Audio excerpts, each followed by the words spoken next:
Irfan first aid box check করলে দেখল ঘুমের ওষুধের ভরা পাতা একদম ফাঁকা। শুকনো ঢোক গেলে ছেলেটা। মেঝেতে অনেকগুলো ওষুধ পড়েছে মাইরার হাত থেকে। সে ঠিক বুঝতে পারছে না মাইরা কয়টা ওষুধ খেয়েছে। এত অসহায় লাগলো নিজেকে। তার বাডফ্লাওয়ার তার কাছে সময় চেয়েছিল, কিন্তু সে তার বাডফ্লাওয়ারকে চাওয়াটুকুই দিতে পারল না। সময় নষ্ট না করে মাইরাকে নিয়ে হসপিটালের উদ্দেশ্যে বের হয়ে যায়। তার বাবা মাকে আর ডাকেনি। হসপিটালে নিয়ে আসলে ডক্টর জানায় মাইরা 4টা ঘুমের ওষুধ খেয়েছে, তেমন কোনো প্রবলেম হয়নি। ডক্টর কিছু ওষুধ দিয়েছে, আর মাইরা ঘুমাবে, এতে ঘাবড়ানোর কিছু নেই। আর বলেছে মাইরার অতিরিক্ত দুর্বলতায় জ্ঞান হারিয়েছিল, বেশি বেশি খাওয়াতে হবে। এরপর ইরফান মাইরাকে নিয়ে আবারও বাড়িতে ফিরে আসে। ইরফান তার অফিস থেকে 8টা 10-এ বেরিয়েছিল। সে তো তার বাডফ্লাওয়ারের বলা কথা অনুযায়ী আরও দ্রুত আসতে চেয়েছিল। মাইরা তার কাছে এর আগেও অনেক কিছুই চেয়েছে, কিন্তু কখনো সময় চায়নি তার কাছে। ইরফানের মনে হয় মাইরা তার কাছে সবচেয়ে দামি জিনিসটাই আজ চেয়েছে। সময়ের চেয়ে দামি কিছু আর হয়? ভালোবাসার মানুষের থেকে পাওয়া সময়টুকুই তো সবচেয়ে মূল্যবান হয়। অফিস থেকে বেরিয়ে ইরফান সর্বপ্রথম একটা ঘড়ির শোরুমে যায়। ক্যাসিও ব্র্যান্ডের একটা কাপল ঘড়ি কেনে, যার প্রাইস এসেছে 1,40,000। ইরফান ঘড়ি দুটো নিয়ে আরেকটা শোরুমে যায়, যেখান থেকে 30টা ফটো অ্যালবাম কিনে নেয়। গত 1 বছরে তার আর মাইরার কত শত পিক এঁকেছে, সেসবই অ্যালবামগুলোর মধ্যে সাজাবে। ইরফানের মনে আছে তাদের বিয়েতে তার রিলেটিভরা অনেকেই মাইরাকে অনেক কিছুর পাশাপাশি চুড়িও দিয়েছিল। ইরফানের মনে হয় মাইরার হয়তো চুড়ি সবচেয়ে বেশি পছন্দ হয়েছে।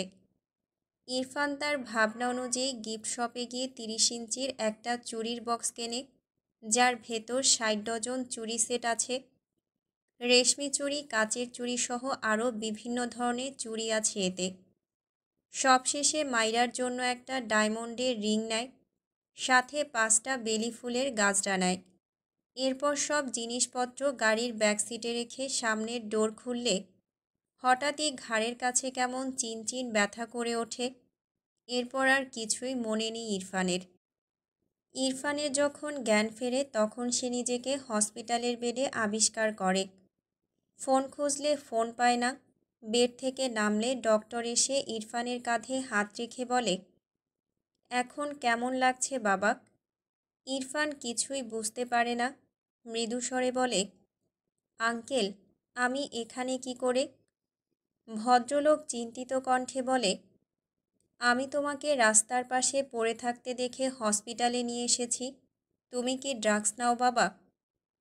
ইরফান বিস্ময় দৃষ্টিতে তাকায়। সে ড্রাগস? ইম্পসিবল। ইরফান দৃঢ় কণ্ঠে বলে, আমি সিগারেট ছাড়া কিচ্ছু ছুঁয়েও দেখি না। কী সব বাজে কথা বলছেন? ভদ্রলোক মৃদু স্বরে বলে, ওকে বুঝেছি। তোমাকে হয়তো আমি এর আগেও কোথাও দেখেছি, বিজনেস পারপাসে। ঠিক মনে নেই আমার। একটু থেমে বলে, আমার মনে হয় তোমাকে কেউ অজ্ঞান করার ইঞ্জেকশনের সঙ্গে ড্রাগও পুশ করে দিয়েছিল। ইরফান এত অবাক হয়, বলার মতো কিছুই পায় না। এরপর ইরফান আর 1 সেকেন্ডও টাইম নষ্ট না করে বাড়িতে আসে। কথাগুলো ভেবে ইরফান দীর্ঘশ্বাস ফেলল। তাকে দ্রুত ট্রিটমেন্ট করায় কোনো প্রবলেম হয়নি। বাট এই কাজ কে করল? তার তো কোনো শত্রু নেই। তবে যেই করুক, তার জীবন জাহান্নাম বানিয়ে তবেই দম নেবে সে। কোন বাস্টার্ড এই কাজ করেছে? ওই বেয়াদবের জন্য সে তার বাডফ্লাওয়ারের কাছে আসতে পারেনি। হঠাৎই কিছু একটা মনে পড়তেই রাগে চোয়াল শক্ত হয়ে যায়। সে যখন ফটো অ্যালবামের শোরুমে গিয়েছিল তখন সৌভিকের সাথে দেখা হয়েছিল। বেশ কয়েক মাস আগে একবার সৌভিক মাইরাকে নিয়ে বাজে কথা বলেছিল। ইনফ্যাক্ট মাইরার 18 বছর নয় বলে সে ভার্সিটির লেকচারার পদ থেকে বাদ হয়ে যাবে এরকম হুমকিও দিয়েছিল। যদিও ইরফানের কিছুই করতে পারেনি, কিন্তু ইরফান তো চুপচাপ এসব হজম করার ছেলে নয়। সে সৌভিকের অবস্থা সাহিলের চেয়েও খারাপ করে দিয়েছিল। এত মাস সৌভিক হসপিটালেই পড়েছিল, হয়তো কিছুদিন আগেই সুস্থ হয়েছে। এর আগে ফারাকে নিয়ে কটু কথা বলে শুদ্ধর হাতে মার খেয়েছিল, ইরফানের হাতে আধা পঙ্গু হয়ে হসপিটালে কাটালো। সুস্থ হয়ে এবার সরাসরি ইরফানের দিকেই হাত বাড়িয়েছে। ইরফান সৌভিকের ভাবনা আপাতত ফেলে রাখল, ওকে তো সে দেখে নেবে। আপাতত তার মাইরার করা কাজে রাগ, সাথে নিজেকে অসহায় লাগছে। তার বউটা এমন কেন? সে ইচ্ছে করে তার বাডফ্লাওয়ারের কাছে আসেনি, এমনটা কখনো হয়েছে? অথচ মেয়েটা ঘুমের ওষুধ খেয়ে নিয়েছে। হাতে আরও কতগুলো ছিল, যদি সব খেয়ে নিত কিছু হতো? বা যেটুকু খেয়েছে এতেও যদি বড় কোনো ধরনের প্রবলেম হতো? মাইরার ঘুমন্ত মুখ পানে চেয়ে থাকে ইরফান। মেয়েটা কি তাকে কখনোই বুঝবে না? এখন সময় রাত 3:30। মাইরা একবার জেগেছিল, কিন্তু কয়েক মিনিটের মাঝেই সে আবারও ঘুমিয়ে যায়। ডক্টর মাইরার ঘুমের ওষুধের রিয়াকশন নষ্ট হওয়ার মেডিসিন দিয়েছিল, যার ফলে মাইরার ঘুম হালকা হয়।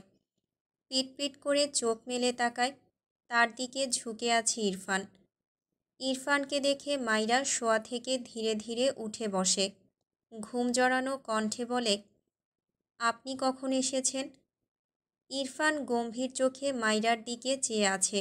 মাইরা ইরফানের কাঁধে মাথা রেখে বলে, আমি আপনার জন্য অনেক অপেক্ষা করেছিলাম, আপনি আসেননি কেন? ইরফান কিছুই বলছে না। মাইরা মাথা উঁচু করে ইরফানের দিকে চেয়ে বলে, কথা বলছেন না কেন? কি হয়েছে? ইরফান তবুও কিছুই বলে না। মাইরার আগে ঘুম ভাঙলেও ঘুমের ঘোরে মেয়েটার কিছুই মনে নেই। সে ভেবেছে ইরফান মাত্রই এসেছে, আর সে ওষুধ খেয়ে ঘুমিয়েছিল, তাই এখনও একটু একটু ঝিমাচ্ছে। মাইরা ইরফানের গালে হাত দিয়ে বলে, আমি কিন্তু আপনার উপর রাগ করেছি শেষরাজ। ইরফান হঠাৎই মাইরার ঠোঁটজোড়া আঁকড়ে ধরে, মাইরাকে টেনে তার কোলে বসায়। সময় পেরোলে মাইরার মনে হয় ইরফান তার উপর রাগ ছাড়ছে।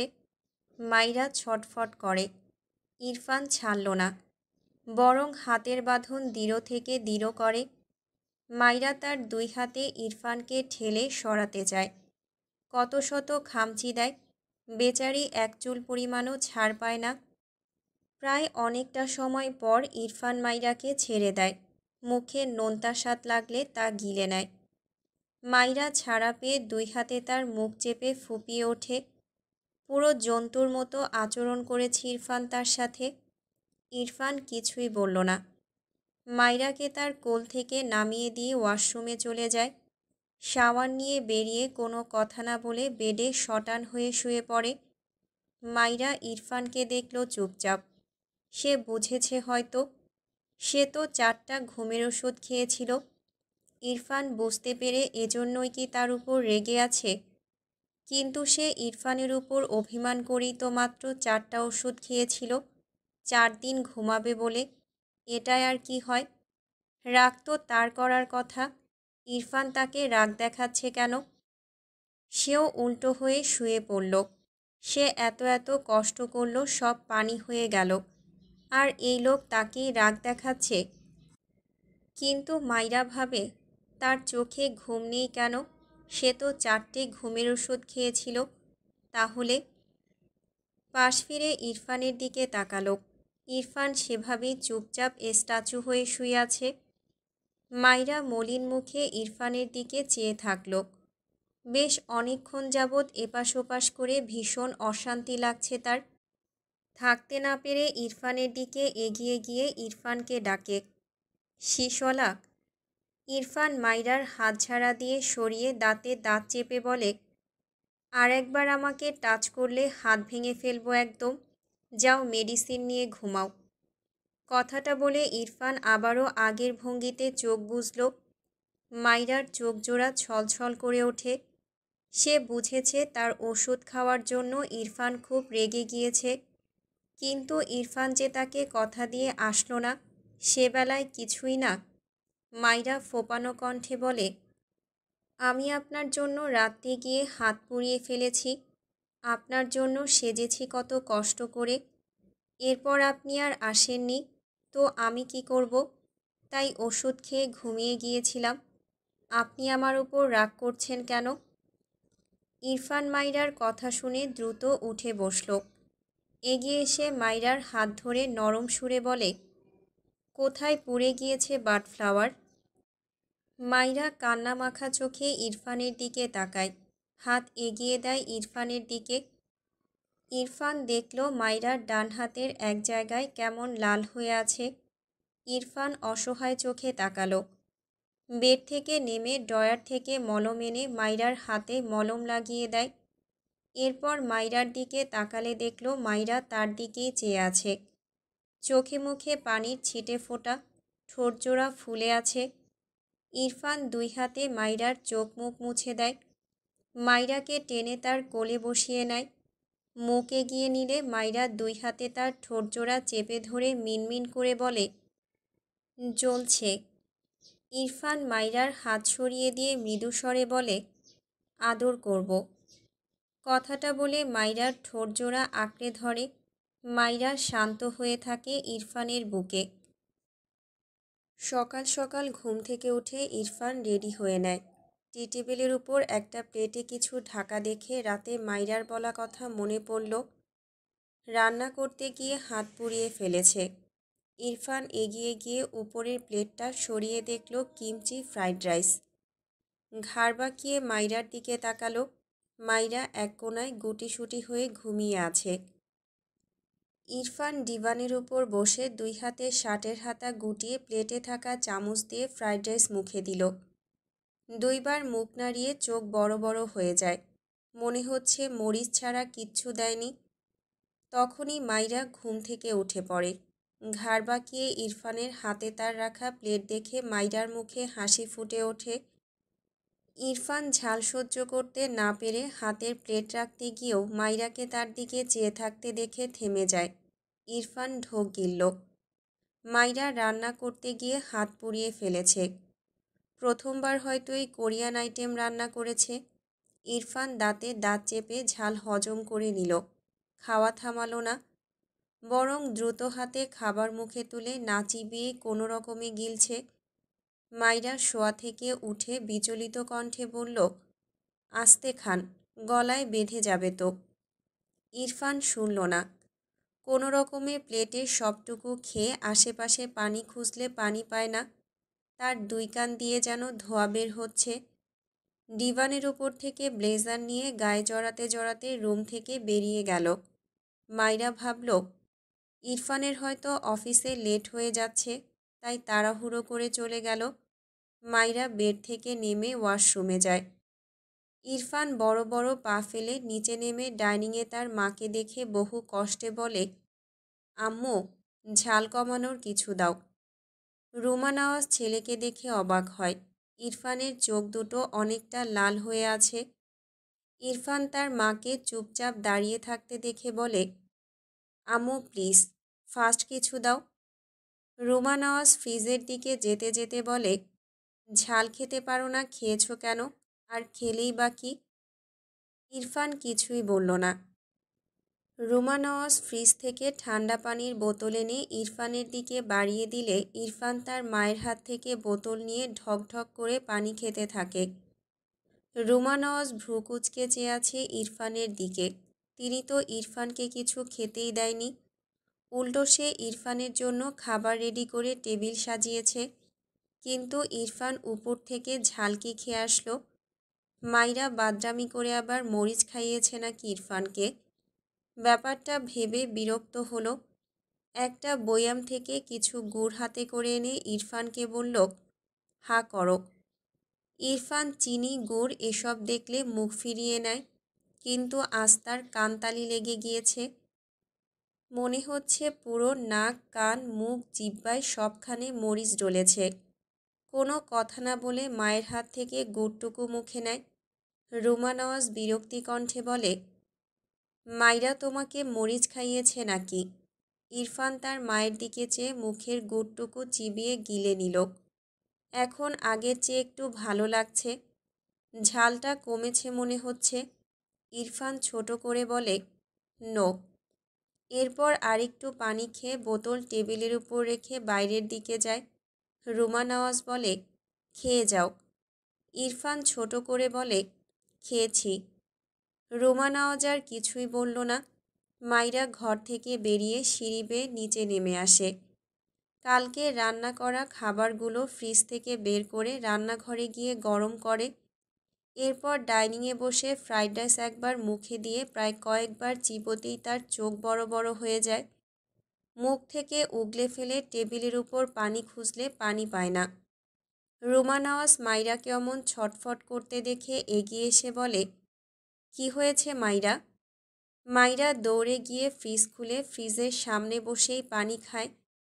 রুমা নওয়াজ চিন্তিত মুখে চেয়ে আছে। ইরফানেরও একই হাল দেখল, মাইরারও একই হাল। এদের হয়েছেটা কি? মাইরা পানি খেয়ে স্বস্তির নিঃশ্বাস ফেলে। এরপর বোতল ফ্রিজে ঢুকিয়ে রেখে রুমা নওয়াজের সামনে এসে দাঁড়িয়ে বলে, মা, আমার রান্না তো শুধু মরিচ আর মরিচ। আপনি আর বাবা কিভাবে খেয়েছিলেন? রুমা নওয়াজ অবাক হয়ে বলে, আমরা দুজন ঝাল অনেক কম খাই বলে তুমি তো মরিচ খুব সামান্য দিয়ে রেঁধেছিলে। এরপর কি আরও দিয়েছিলে? মাইরার মনে পড়ে, হায় রে, সে তো তার শ্বশুর শাশুড়িকে মিষ্টি ফ্রাইড রাইস তুলে দিয়েছিল। এরপর একটু মরিচের গুঁড়ো দিয়েছিল। ইরফান ঝাল কম খায়, সেজন্য সে তার মাপ অনুযায়ী কমই দিয়েছিল। ও মা, এ তো তারও খাওয়ার অযোগ্য হয়েছে। সে এত ঝাল খায় অথচ সে নিজে এটা মুখে নিতে পারল না। এজন্যই ইরফান অত দ্রুত খাচ্ছিল। মাইরার এত খারাপ লাগলো। সে একটা কাজও ঠিক করে করতে পারে না। মানুষটা কিভাবে খেয়েছে এসব? ছুঁড়ে ফেলেনি কেন? মাইরার কাঁদতে ইচ্ছে করল। রোমা নওয়াজ দীর্ঘশ্বাস ফেলে বলে, বুঝেছি, না বুঝে মরিচ বেশি দিয়ে দিয়েছিলে। এরপর থেকে সব আমার থেকে দেখে নেবে। আস্তে আস্তে শিখে যাবে সব, বুঝেছ? মাইরা মাথা নেড়ে সম্মতি জানায়। কোথায় যাচ্ছ? শুদ্ধ নিজেকে পরিপাটি করে ফারার দিকে এগিয়ে এসে বলল, নাসিম আসছে। ফারা অবাক হয়ে বলে, আজকে আসছে? তার মাও আসবে নাকি নাসিম ভাইয়া একাই? শুদ্ধ হেসে বলে, মাকে নিয়ে, সাথে আমার জন্য একটা বিদেশি বউ নিয়ে আসছে। কি যে কিউট হবে পাখি, তোমার সাথী হবে। তুমি ওকে সখী বলে ডাকবে, কেমন? তুমি যেহেতু বড় বউ তাই তোমার কাছে থাকবো 4 দিন আর তার কাছে থাকবো 3 দিন, হবে না পাখি? ফারার চোখ জোড়া ভিজে ওঠে। মজা করতে করতে সেই বউয়ের সাথে থাকবে সেটাও বলছে। ফারা কিছুই বলল না, সব সময় রেগে যায়। আজ আর ভালো লাগলো না। শুদ্ধর সামনে থেকে সরে গিয়ে বেডের কোণায় উল্টো হয়ে শুয়ে পড়ল। শুদ্ধ চোখ ছোট ছোট করে তাকালো। কি হলো তার বউটার? রাগলো না কেন? তার বউ তো এত ঠান্ডা নয়। এগিয়ে গিয়ে ফারার পাশে গিয়ে ফারার গা ঘেঁষে শুয়ে পড়ল। ফারা এবারেও কিছুই বলল না। শুদ্ধ মাথা উঁচু করে দেখল বালিশ ভিজেছে। শুদ্ধ অসহায় চোখে তাকালো। আহা, সে তো বউটাকে রাগাতে চেয়েছিল, কাঁদাতে নয়। ফারাকে টেনে উল্টো ঘোরায়, 2 হাতে ফারাকে জড়িয়ে ধরে। ফারা তাকায় না শুদ্ধর দিকে। শুদ্ধ হেসে বলে, আমাকে ভালোবেসে এত কাঁদো। ইস, বহুত শান্তি পাই বউ। কাঁদলে তোমায় অনেক সুন্দর লাগে, জানো ফারা পাখি? ফারা এবার চিল্লিয়ে বলে, যদি আমি তোমাকে বিয়ে না করে আরেকজনকে বিয়ে করে তার সাথে শুয়ে থাকতাম, তুমি সেসব ভেবে নিশ্চয়ই কাঁদতে। তখন তোমাকেও সুন্দর লাগতো আর আমার প্রতি ভালোবাসাও প্রুভ হতো। শুদ্ধ রেগে ফারার গলা চেপে ধরে। রাগান্বিত স্বরে বলে, থাপ্পড় খেতে চাও? এসব কি কথা? অন্যকে নিয়ে এসব কথা কোন সাহসে মুখে আনছো? আস্ত রাখবো না বলে দিলাম। ফারা চোখ বুজে রাখে, ভাঙা গলায় বলে, নিজে যখন বলো তখন কিছু হয় না, তখন আমার কান্না তোমার ভালো লাগে, আর আমি বললে সব দোষ আমার হয়ে যায়। শুদ্ধ ফারার কপালে চুমু এঁকে বলে, আর বলবো না, সরি পাখি। ফারা কিছুই বলে না। শুদ্ধ মৃদু হেসে ফারার সারা মুখে ছোট ছোট চুমু এঁকে বলে, তাহলে তোমাকে সুখে কাঁদাই পাখি, এখন থেকে শুধু অতি সুখে কাঁদাবো। এরপর ফারার গলায় ছোট ছোট চুমু এঁকে বলে, তোমাকে কাঁদাতে আমার মারাত্মক ভালো লাগে বউ, কী করব? ফারা শুদ্ধকে ঠেলে বলে, নাসিম ভাই আসছে বললে, যাও, ছাড়ো আমায়। শুদ্ধ ফারার উপর আধশোয়া হয়ে বিরক্তি কণ্ঠে বলে, আমাদের মধ্যে ওই শালা কোথা থেকে আসছে? জ্বালিও না তো আমাকে। কথাটা বলে ফারাকে টেনে নেয় নিজের দিকে। ফারা শক্ত হয়ে থাকে। শুদ্ধ দুই হাতে শক্ত করে ফারাকে জড়িয়ে ধরে বলে, এই দেখো, প্রমিস করছি পাখি, আর এসব টপিক নিয়ে কাঁদাবো না, একটু স্বাভাবিক হও। কথাটা বলে ফারার ঠোঁটজোড়া আঁকড়ে ধরে। কিছু সময় পেরোলে ফারা নিজেও শুদ্ধকে জড়িয়ে ধরে। শুদ্ধ মৃদু হাসল। ফারার ঠোঁটজোড়া ছেড়ে শার্টের বোতাম খুলতে খুলতে ফারার কানের কাছে মুখ নিয়ে ফিসফিসিয়ে ডাকে, আমার ফারা পাখি, ভালোবাসি খুব। ঘড়িতে সময় রাত ৮টা। দীর্ঘ ১ বছর পর নাসিম বাংলাদেশের মাটিতে পা রাখে। পাশে তার মা। নাসিম তার অফিসের লোককে কল করে গাড়ি এনে রাখতে বলেছে। ভদ্রলোক নাসিমের কথা অনুযায়ী এয়ারপোর্টে গাড়ি এনে রেখেছে। নাসিম তার মাকে গাড়িতে বসিয়ে লাগেজ গাড়ির ডিকিতে রাখে।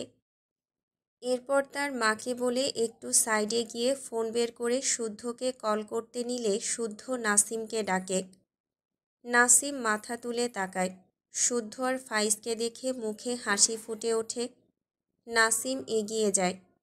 শুদ্ধ আর ফাইজ এগিয়ে এসে দুজনে একসাথে নাসিমকে জড়িয়ে ধরে। নাসিম মৃদু হাসল। একটু পর দুজনেই নাসিমকে ছেড়ে শুদ্ধ ফাইজকে জিজ্ঞেস করে, আসতে কোনো প্রবলেম হয়েছে কি না। এরপর শুদ্ধ অসহায় মুখ করে বলে, আমার বিদেশি বউ আনিসনি। ফাইজ পকেট থেকে ফোন বের করে ফারার নাম্বার বের করে বলে, বাংলাদেশি বউকে আগে খবরটা দিই। শুদ্ধ ফাইজের হাত থেকে ফোন কেড়ে নিয়ে বলে, এই ভিলেন, আমি ভালো হয়ে গেছি, তুই আমার বউয়ের কানে বিষ ঢালছিস কেন, বেয়াদ্দপ। নাসিম হেসে বলে, তুই জীবনেও শুধরাবি না। শুদ্ধ দাঁত কেলিয়ে বলে, আরে না, এইবার সত্যি ভালো হয়ে গেছি, আমার পাখিটাকে আর এসব বলবো না, আসার আগেই প্রমিস করে এসেছি। নাসিম হেসে কিছু বলতে গিয়েও থেমে যায়। তার থেকে কিছুটা দূরে ইরফানকে দাঁড়িয়ে থাকতে দেখে। ধীরে ধীরে হাসি মিলিয়ে যায়। ইরফান তার বাইক সাইডে রেখে দুই হাত প্যান্টের পকেটে গুজে দাঁড়িয়ে আছে। দৃষ্টি নাসিমের পানে। নাসিম ঢোক গিলল। ইরফান এগিয়ে এসে মৃদু হেসে বলে, কেমন আছিস? পেছন থেকে ইরফানের গলা পেয়ে শুদ্ধ ফাইজ ভূত দেখার মতো চমকে পিছনে তাকায়। ইরফানকে দেখে দুই বন্ধুই কেমন ভীত হয়। নাসিম চুপচাপ ইরফানের দিকে চেয়ে আছে। ইরফান আবারও বলে, বলছিস না যে, কেমন আছিস? নাসিম ঢোক গিলে ছোট করে বলে, ভালো, তুই? ইরফান বিদ্রূপ হেসে বলে, এরকম তিনজন ফ্রেন্ড থাকতে খারাপ থাকার অপশন আছে কোনো? Am I right? কথাটা বলে ইরফান শুদ্ধ ফাইজের দিকে তাকায়। দুজনেই অপরাধী দৃষ্টিতে চেয়ে আছে। ইরফান তাদের কাছে কত করে নাসিমের খোঁজ চেয়েছে, কিন্তু তারা দেয়নি। সব সময় বলেছে জানে না। আজ এরকম একটা পরিস্থিতিতে পড়ে দুজনের অবস্থা চুরি করে ধরা পড়ার মতো হয়েছে। ইরফান বেশ কিছুক্ষণ তাকিয়ে রইল শুদ্ধ আর ফাইজের দিকে। তার কেন যেন রাগ আসছে না। সে যেন রাখতে রাখতে ক্লান্ত হয়ে গিয়েছে। মাইরাকে দেখার পর থেকে সে শুধু দুঃখ পেয়েছে, আর সেসব ঝেড়েছে রাগ দ্বারা, কিন্তু আজ ক্লান্ত লাগছে। ইরফান, শুদ্ধ, ফাইজ, নাসিম তিনজনের দিকে চোখ বুলিয়ে মৃদু হেসে বলে, আমার আশেপাশে সেলফিশ পার্সনদের অভাব নেই, জাস্ট আমি চিনতে লেট করে ফেলি। আমি সবার মতো বেশি কথা প্লাস কথায় কথায় হাসতে পারি না বলে সবাই আমাকে রোবট কেন ভাবে বলতে পারবি? একটু থেমে আবারও বলে, বাট মেবি ইটস ট্রু। আমি আসলেই রোবট। এই যে আমি পাগলের মতো একজনকে খুঁজেছি, আর তোরা কি সুন্দর মজা লুটেছিস। ব্যাপারটা জানার পর আমার একটু ডিফারেন্ট রিয়াকশন দেওয়া উচিত ছিল, বাট আসছে না কেন যেন। কথাগুলো বলে মাথা নিচু করে দীর্ঘশ্বাস ফেলল ইরফান। এরপর উল্টো ঘুরে যেতে যেতে বলে, you are great, good bye. শুদ্ধ দ্রুত ইরফানের পিছু গিয়ে ইরফানের কাঁধে হাত দিলে ইরফান বিদ্যুৎ গতিতে শুদ্ধর হাত ঝাড়া মারে। ডান হাতে শুদ্ধর শার্টের কলার ধরে রেগে কিছু বলতে গিয়েও থেমে যায়। শুদ্ধর কলার ছেড়ে অপরাধীর মতো করে বলে, উপস, সরি সরি। এসব বিহেভিয়ার আমার ফ্রেন্ডদের জন্য, নট ইউ। লাস্ট কথাটা তিনজনের দিকে তাকিয়ে বলে। শুদ্ধ, ফাইজ, নাসিম সবাই ইরফানের বিহেভে যেমন অবাক হয় তেমনি ভেতরটা যেন কেউ খামচে ধরেছে। ফাইজ এগোতে নিলে ইরফান বাহাত উঠিয়ে বিরক্তি কণ্ঠে বলে, আই রিকোয়েস্ট ইউ, সবাই আমার থেকে দূরে থাক। কথাটা বলে ইরফান দ্রুত পায়ে এগিয়ে গিয়ে তার বাইকে বসে। চোখজোড়া ঝাপসা ঠেকল। লম্বা শ্বাস টেনে নিজেকে স্বাভাবিক করে নিয়ে বাইকে স্টার্ট দেয়। নাসিম দুর্বল কণ্ঠে একবার ডাকল ইরফানকে। আওয়াজ বের হয় না ছেলেটার। শুদ্ধকে ঠেলে বলে, তুই বাইক এনেছিস না, যা, ও অ্যাক্সিডেন্ট করবে। শুদ্ধ দ্রুত পায়ে তার বাইকে বসে বাইকে স্টার্ট দেয়। ইরফান বাইকের স্পিড আরও বাড়ায়। কিছুক্ষণ পর নির্জীব গলায় গেয়ে ওঠে, কিছু হারিয়ে যাওয়া বন্ধুর সাথে সকাল বিকাল বেলা কত পুরনো নতুন পরিচিত গান গাইতাম খুলে গলা। কত এলোমেলো পথ হেঁটেছি, কজন হাত ছিল না তো হাতে। ছিল যে যার জীবনে, কত মন ছিল জড়াজড়ি একসাথে। ছিল ঝগড়া বিবাদ, সুখের স্মৃতিতে ভরে আছে শৈশব। তোদের স্মৃতিতে স্মৃতিতে এখনও তো ভালোবাসছি অসম্ভব। কেন বাল্যে বয়স ছোট্টবেলার বন্ধু হারিয়ে যায়? কেন হারাচ্ছে সব, বাড়াচ্ছে ভিড় হারানোর তালিকায়? ইরফান বাড়ি ফিরে দুর্বল পায়ে সিঁড়ি বেয়ে উপরে উঠে আসে। ঘরে এসে চারপাশে চোখ বুলিয়ে মাইরাকে না দেখে ভ্রু কোঁচকাল। পেন্টিং রুমের দরজা খোলা দেখে ইরফান এগিয়ে গিয়ে দেখল মাইরা চেয়ারে বসে আছে। পিঠ ফিরিয়ে রাখা মাইরার দিকে চেয়ে রইল। মাইরা হয়তো কিছু আঁকছে। মেয়েটার আঁকার প্রতি বেশ ভালোই ঝোঁক আছে। তার মনে পড়ল মাইরার এত জটিল রোগ তার থেকে লুকিয়ে ফেলার কথা। গতকাল ঘুমের ওষুধ খেয়ে তার সাথে আবার ডিস্ট্যান্স ক্রিয়েট করতে চাওয়া, সাথে তার তিনজন ফ্রেন্ড তাকে নামে ফ্রেন্ড বানিয়ে রাখা, সব মিলিয়ে ইরফানের নিজেকেই নিজের কাছে ভীষণ ভ্যালুলেস লাগলো। চাপা শ্বাস ফেলে পিছিয়ে এসে ওয়াশরুমে গিয়ে শাওয়ার নেয়। এরপর উদাম শরীরে ডিভানের উপর গিয়ে চুপচাপ বসে। মাথা পেছন দিকে ঠেকিয়ে দুই হাত আড়াআড়িভাবে গুজে রাখে।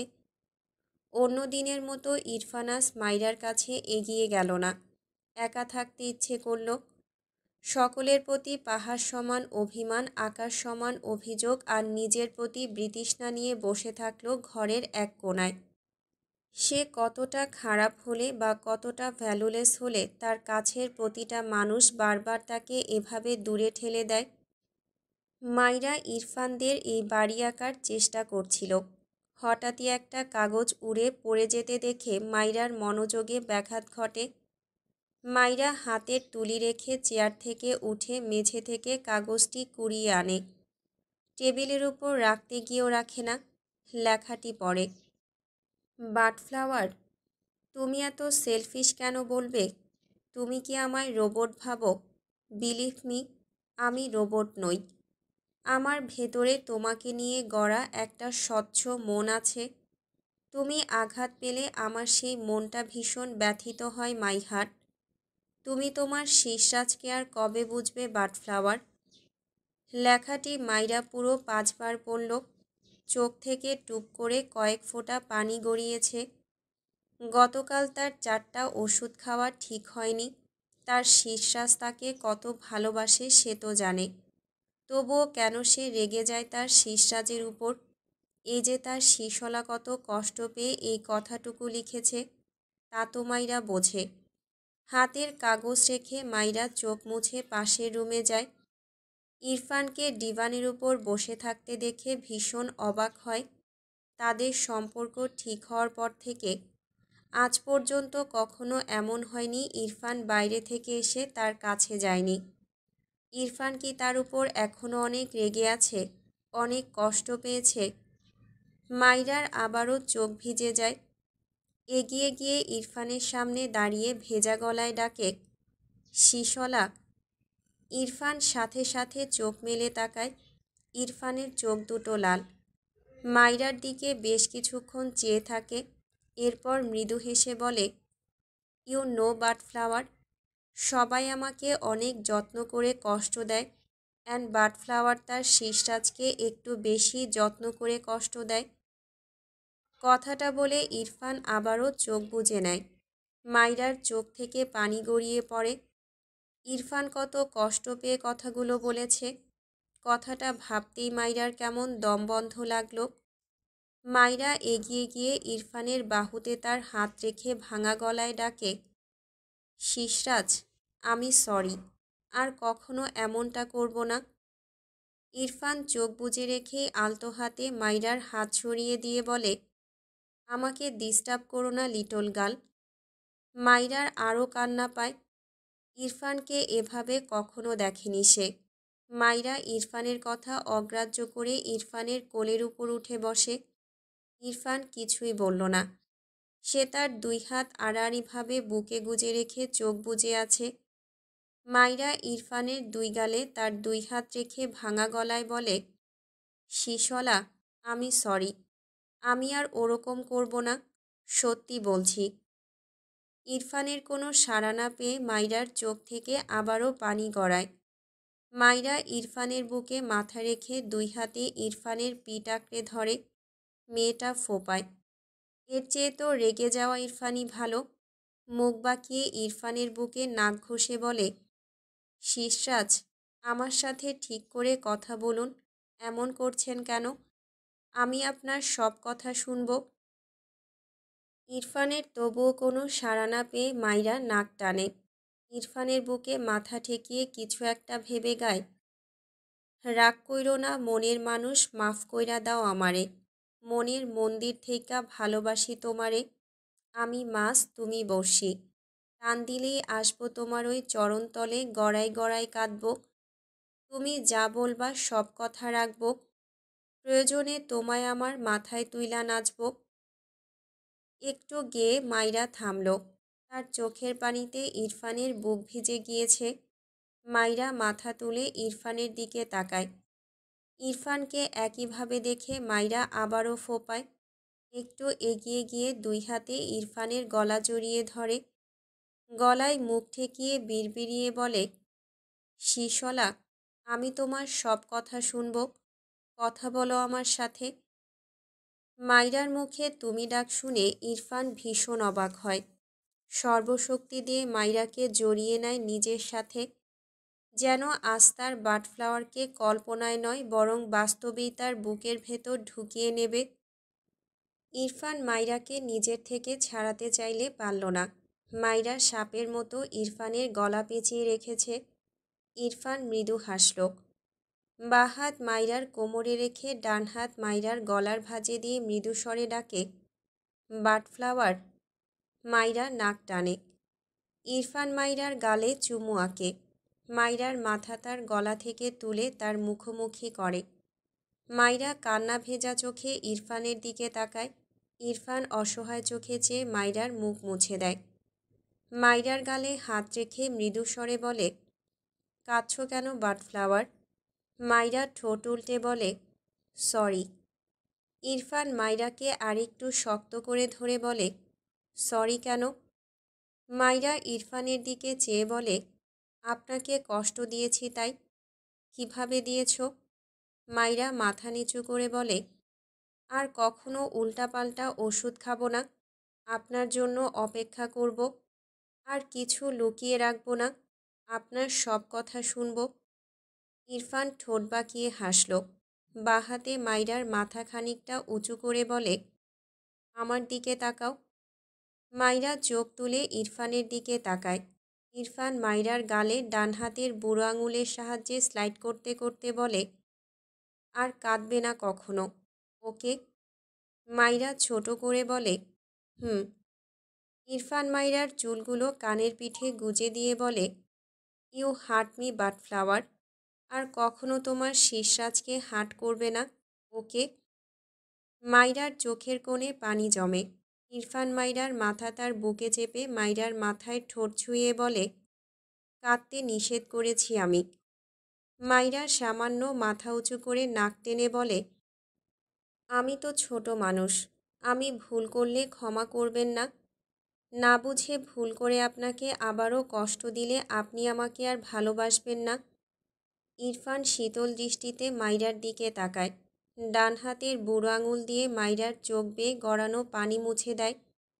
কপালে শব্দ করে চুমু এঁকে মাইরার চোখের দিকে তাকিয়ে বলে, বাটফ্লাওয়ার, কষ্ট দিতে দিতে যদি আমার হৃদয় পুড়িয়ে কয়লা করে দাও, তবে সেই পোড়া কয়লা জুড়েও শুধু আমার মাইরাপরির বিচরণই থাকবে। মাইরার চোখ থেকে টুপ করে পানি গড়িয়ে পড়ে। তার শিশলার ভালোবাসার গভীরতা অনুভব করতে গেলে তার কান্না থামে না। ইরফান আবারও আলতো হাতে মাইরার মুখ মুছে দেয়। মৃদুস্বরে বলে, গান শিখেছ কোথা থেকে? মাইরা বাঁ হাত ইরফানের দাড়িতে বুলিয়ে ঠোঁট উল্টে বলে, শুনে শুনে এমনি শিখেছিলাম, কিন্তু গেয়েছি আমার শীর্ষরাজের জন্য। ইরফান ঠোঁট বাঁকিয়ে হেসে বলে, আচ্ছা। ইরফানের কথা বলার ধরনে মাইরা লজ্জা পেয়ে মাথা নিচু করে নেয়। ইরফানের কাঁধে মাথা রাখে। ইরফান মৃদু হেসে বলে, গান শুনতে চাও নাকি শীষ? মাইরার সাথে সাথে ইরফানের কোলে সোজা হয়ে বসে ইরফানের দুই গালে হাত রেখে উৎফুল্ল মনে বলে, আমি দুটোই শুনতে চাই শীষওয়ালা, আপনি শোনাবেন? আপনার গানের গলা আর শীষ দুটোই আমার খুব ভালো লাগে। ইরফান আর চোখে তার দুই গালে রাখা মাইরার দুই হাতের দিকে তাকায়, তার ছোট বউয়ের ছোট ছোট দুটো হাত। মাইরার তার গালে ভাবে হাত রাখা ভীষণ ভালো লাগলো ইরফানের। মাইরাকে দুই হাতে শক্ত করে ধরে মাইরার মুখ বরাবর তার মুখ নিয়ে মাইরার চোখের দিকে তাকিয়ে বলে, তোমার শীর্ষরাজকে একটা কিস করো তো বাটফ্লাওয়ার, তাহলে আমি তোমাকে ট্রিপল পারিশ্রমিক দেব। মাইরা ভীষণ লজ্জা পায়। মেয়েটির সাথে সাথে ইরফানের গাল থেকে তার দুই হাত সরিয়ে নেয়। এলোমেলো দৃষ্টি ফেলে। ইরফান মাইরার অবস্থা বুঝতে পেরে ঠোঁট বাঁকিয়ে হাসল। ডান হাত মাইরার চিবুকে রেখে মাইরার মুখটা সামান্য উঁচু করে বলে, একবার তুমি বলো তো বউ। মাইরা চোখ বন্ধ করে নিল। কেমন যেন ভীষণ লজ্জা লাগছে তার। ইরফান মাইরার গালে গাল ঘষে মৃদুস্বরে বলে, বউ, একবার তুমি বলো। কথাটা বলে মাইরার মুখের দিকে তাকায়। মাইরার চোখ বন্ধ। ইরফান আবারও বলে, বলো বাটফ্লাওয়ার। মাইরা চোখ খুলে ইরফানের দিকে তাকায়। আমতা আমতা করে বলে, তুমি। ইরফান সাথে সাথে বলে, আবার বলো। মাইরা মাথা নিচু করে বলে, তুমি। ইরফান সাথে সাথে আবার বলে, আবার বলো। মাইরা দ্রুত তার দুই হাতে ইরফানের গলা জড়িয়ে ধরে চোখ বুজে লজ্জামাখা কণ্ঠে বলে, আর না। ইরফান মাইরার কাঁধে চুমু এঁকে বলে, এখন থেকে তুমি ডাকবে, ওকে? মাইরা মিনমিন করে, পারবো না। ইরফান মৃদুস্বরে বলে, পারতে হবে। এরপর মাইরাকে সোজা করিয়ে বলে, কিস করো বউ। মাইরা আবারও ইরফানকে সাপটে ধরে মিনমিন করে বলে, এমন করছেন কেন? গান শোনান। ইরফান সূক্ষ্ম হেসে বলে, ওকে, বড় হলে সব আদায় করে নেব, এখন কাউন্ট করে রাখছি। মাইরা মাথা তুলে বলে, আমি তো বড়ই। ইরফান মাইরার পেছনে হাত দিয়ে মাইরার জামার চেইন খুলে দেয়। মাইরা মাথা নিচু করে নেয়। ইরফান মাইরাকে ডিভানের উপর বসিয়ে দেয়। এরপর মাইরাকে নিয়ে ডিভানের উপর আধশোয়া হয়ে মাইরার গলায় মুখ গুজে বিড়বিড়িয়ে বলে, লিটল গার্ল, বড় হয়েছ কিনা চেক করি। মাইরার শরীর শিরশির করে। ইরফান মাইরার গলায় ছোট ছোট চুমু আঁকে। মাইরা হাঁসফাঁস করে। ঢোক গিলে হঠাৎই থেমে থেমে বলে ওঠে, ভালোবাসি শিষ্টাচ। ইরফানের কান সজাগ হয়। মাথা তুলে মাইরার দিকে তাকালে দুজনের চোখাচোখি হয়। মাইরা দ্রুত ডান দিকে ঘাড় ফিরিয়ে চোখ মুখ খিচে নেয়। ইরফান মাইরার গাল দুই হাতে ধরে নিজের দিকে ফেরায়। মৃদু স্বরে বলে, আবার বলো, শুনতে পাইনি। মাইরা পিটপিট করে চোখ মেলে তাকালে দেখল ইরফান ঠোঁট বাঁকিয়ে হাসছে। মাইরা দ্রুত তার দুই হাতে ইরফানের চোখ দুটো চেপে ধরে। তার ভীষণ লজ্জা লাগছে। মাইরার কাণ্ড দেখে ইরফানের হাসি দীর্ঘ হয়। মাইরার পিঠের নিচে হাত রেখে মাইরাকে উঁচু করে সে ডিভানের উপর চিত হয়ে শুয়ে মাইরাকে তার উপর উঠিয়ে নেয়। ডান হাতে তার চোখের উপর থেকে মাইরার হাত সরিয়ে দেয়। এরপর দুই হাতে মাইরাকে জড়িয়ে নিয়ে মাইরার কানের কাছে মুখ নিয়ে বলে, I don't like you but flower, and I don't love you. Myra মুখ ফুলিয়ে তাকায় ইরফানের দিকে। তেরা লোক দুনিয়ার সব বলবে, শুধু ভালোবাসি আর পছন্দ করি এই দুটো বলবে না। মাইরা ইরফানের বুকে দুটো কিল দিয়ে বলে, আপনার মতো তেরা লোক আমি জীবনে দেখিনি, জীবনেও স্বীকার করবেন না। আমি যদি আপনার মুখ থেকে লাভ আর লাইক শব্দ বের না করিয়েছি, তাহলে আমার নামও মাইরা নয়, শুধু দেখুন। ইরফান চোখ ছোট ছোট করে মাইরার দিকে চেয়ে আছে। মাইরা কথাগুলো বলে ইরফানের উপর থেকে উঠতে নিলে ইরফান মাইরার মাথার পেছনে হাত দিয়ে মাইরাকে টেনে তার ঠোঁটজোড়া আঁকড়ে ধরে। ধীরে ধীরে মাইরার জামা টেনে নামিয়ে দেয় দুই কাঁধ থেকে। মাইরাকে টেনে নেয় তার দিকে।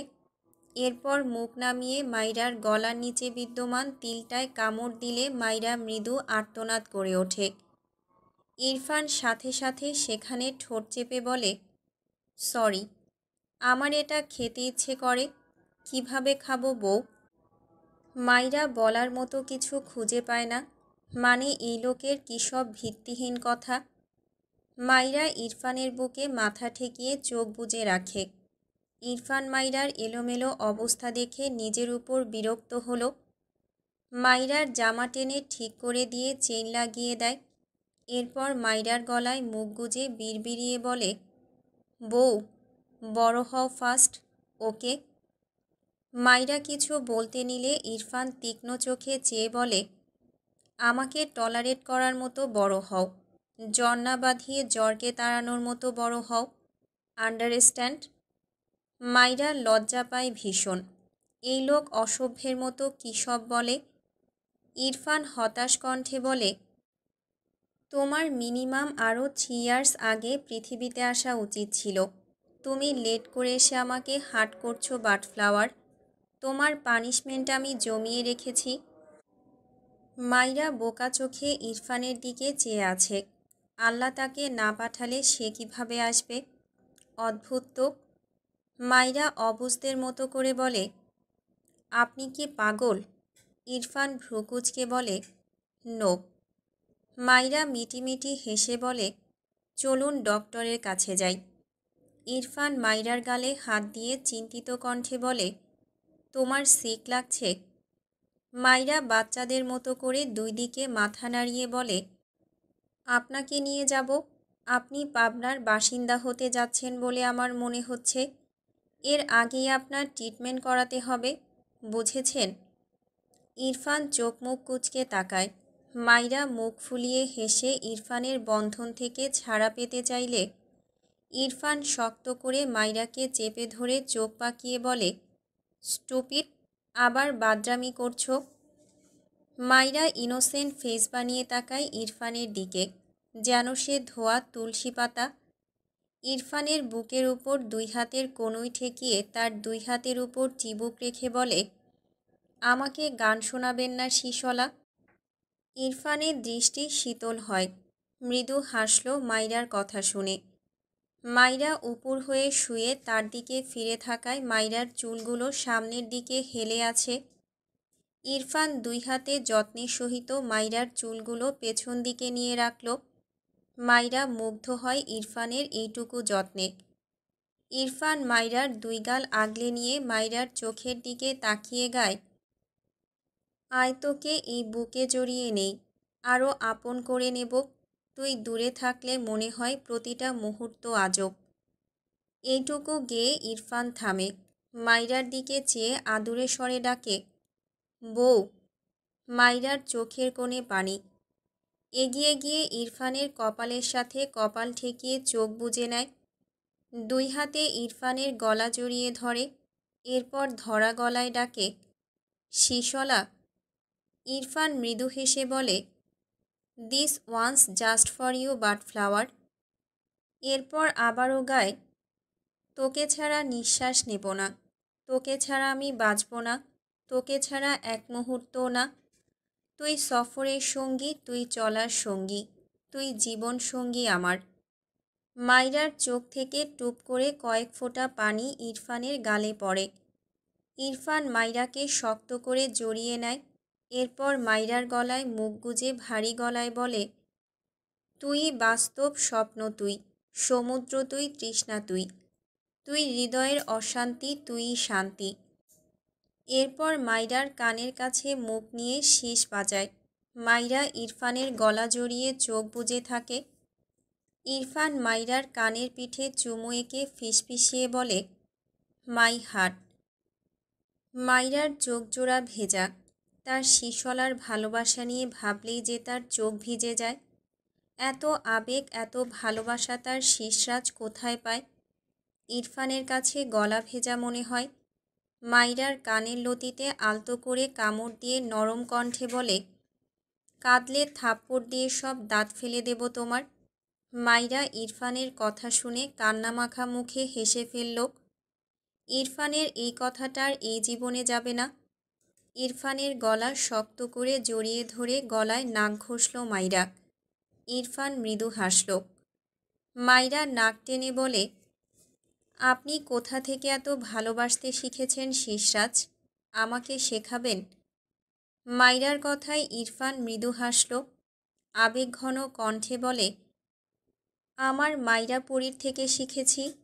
একটু থেমে বলে, ও যদি শেখাতে রাজি হয় দেন তোমার সাথে কন্ট্যাক্ট করে জানাবো।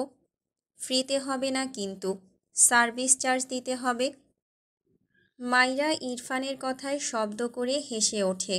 মাথা তুলে ইরফানের দিকে চেয়ে বলে, আপনাকে গ্রামে যেদিন প্রথম দেখেছিলাম সেদিন আপনাকে ভুলে ঘুষদাতা বলেছিলাম, ওটা তুলে নিলাম। আপনি আসলে ঘুষগ্রহীতা। ইরফান মাইরার থুতুনিতে বুড়ো আঙুল দ্বারা চাপ দিয়ে মৃদুস্বরে বলে, ঘুষ যদি হয় বইয়ের আদর তবে সেই ঘুষ হালাল, আর আমি হালাল ঘুষ নিতে বরাবরই আগ্রহী। মাইরা লজ্জা পেয়ে ইরফানের বুকে মুখ ঠেকিয়ে রাখল। ইরফান ঠোঁট বাঁকিয়ে হাসল। পরদিন সন্ধ্যার পরপর ইরফানের অফিস রুমে শুদ্ধ আর ফাইজ গত 1 ঘন্টা যাবৎ বসে আছে। শুদ্ধ কত শত কথা বলল। ইরফানের কোনো হেলদোল নেই, যেন এই রুমে ইরফান ছাড়া আর কোনো মানুষ নেই। শুদ্ধ ফাইজ দুজনেই অসহায় চোখে চেয়ে আছে। শুদ্ধ বসা থেকে উঠে দাঁড়ায়, মুখটা ছোট করে বলে, দেখ ভাই, নাসিম আমাদের ওই যে অন্যরা কী সব দিব্যি বলে, আমরা কসম করেছিলাম, তাহলে আমাদের কোনো দোষ থাকলো বল? ইরফান তার মতো কাজে ব্যস্ত। ফাইজ চুপচাপ বসে ইরফানের দিকে চেয়ে আছে। শুদ্ধ আবারও বলে, তুই বুঝতে পারছিস নাসিম তোকে কি সাংঘাতিক ভয় পায়, এই জন্য তোর থেকে দূরে থেকেছে। আমরাও ভয় পাই। তোর তো গর্ব হওয়া উচিত, সবাই তোকে কি সুন্দর ভয় পায়। ইরফান তার ফোন বের করে রাকিবকে কল করে এখানে আসতে বলে। কিছুক্ষণের মাঝেই রাকিব ইরফানের অফিস রুমে আসলে ইরফান গম্ভীর গলায় বলে, এই দুটোকে এখান থেকে বের কর, ফাস্ট। রাকিব একবার শুদ্ধর দিকে তাকায়, আরেকবার ফাইজের দিকে। শুদ্ধকে সে চেনে, ইরফানের ফুফাতো ভাই। তবুও এগিয়ে এসে বলে, স্যার আপনারা। শুদ্ধ তার মুখের সামনে আঙুল দেখিয়ে বলে, চুপ। রাকিব থতমত খেয়ে তার মুখ চেপে ধরে। ইরফান রেগে বলে, রাকিব, আমি কি বলেছি?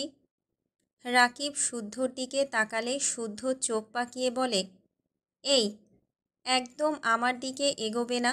আমি ইরফানের একমাত্র জানের ভাই, জানো না তুমি?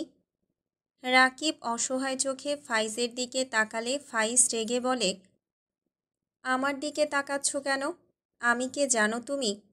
রাকিব ছোট করে বলে, স্যারের ফ্রেন্ড। ফাইজ বিরক্ত হয়ে বলে, না হয়নি, আমি ওর বোনের জামাই। বুঝতে পারছো আমার কত দাম? যাও, আমার জন্য দই মিষ্টি সব নিয়ে এসো, যাও। ইরফান দাঁতে দাঁত চেপে ডাকে, রাকিব। রাকিব ঝাঁকি দিয়ে ওঠে, আমতা আমতা করে বলে, জি স্যার। ইরফান চোখ গরম করে বলে, ওদের বের করো।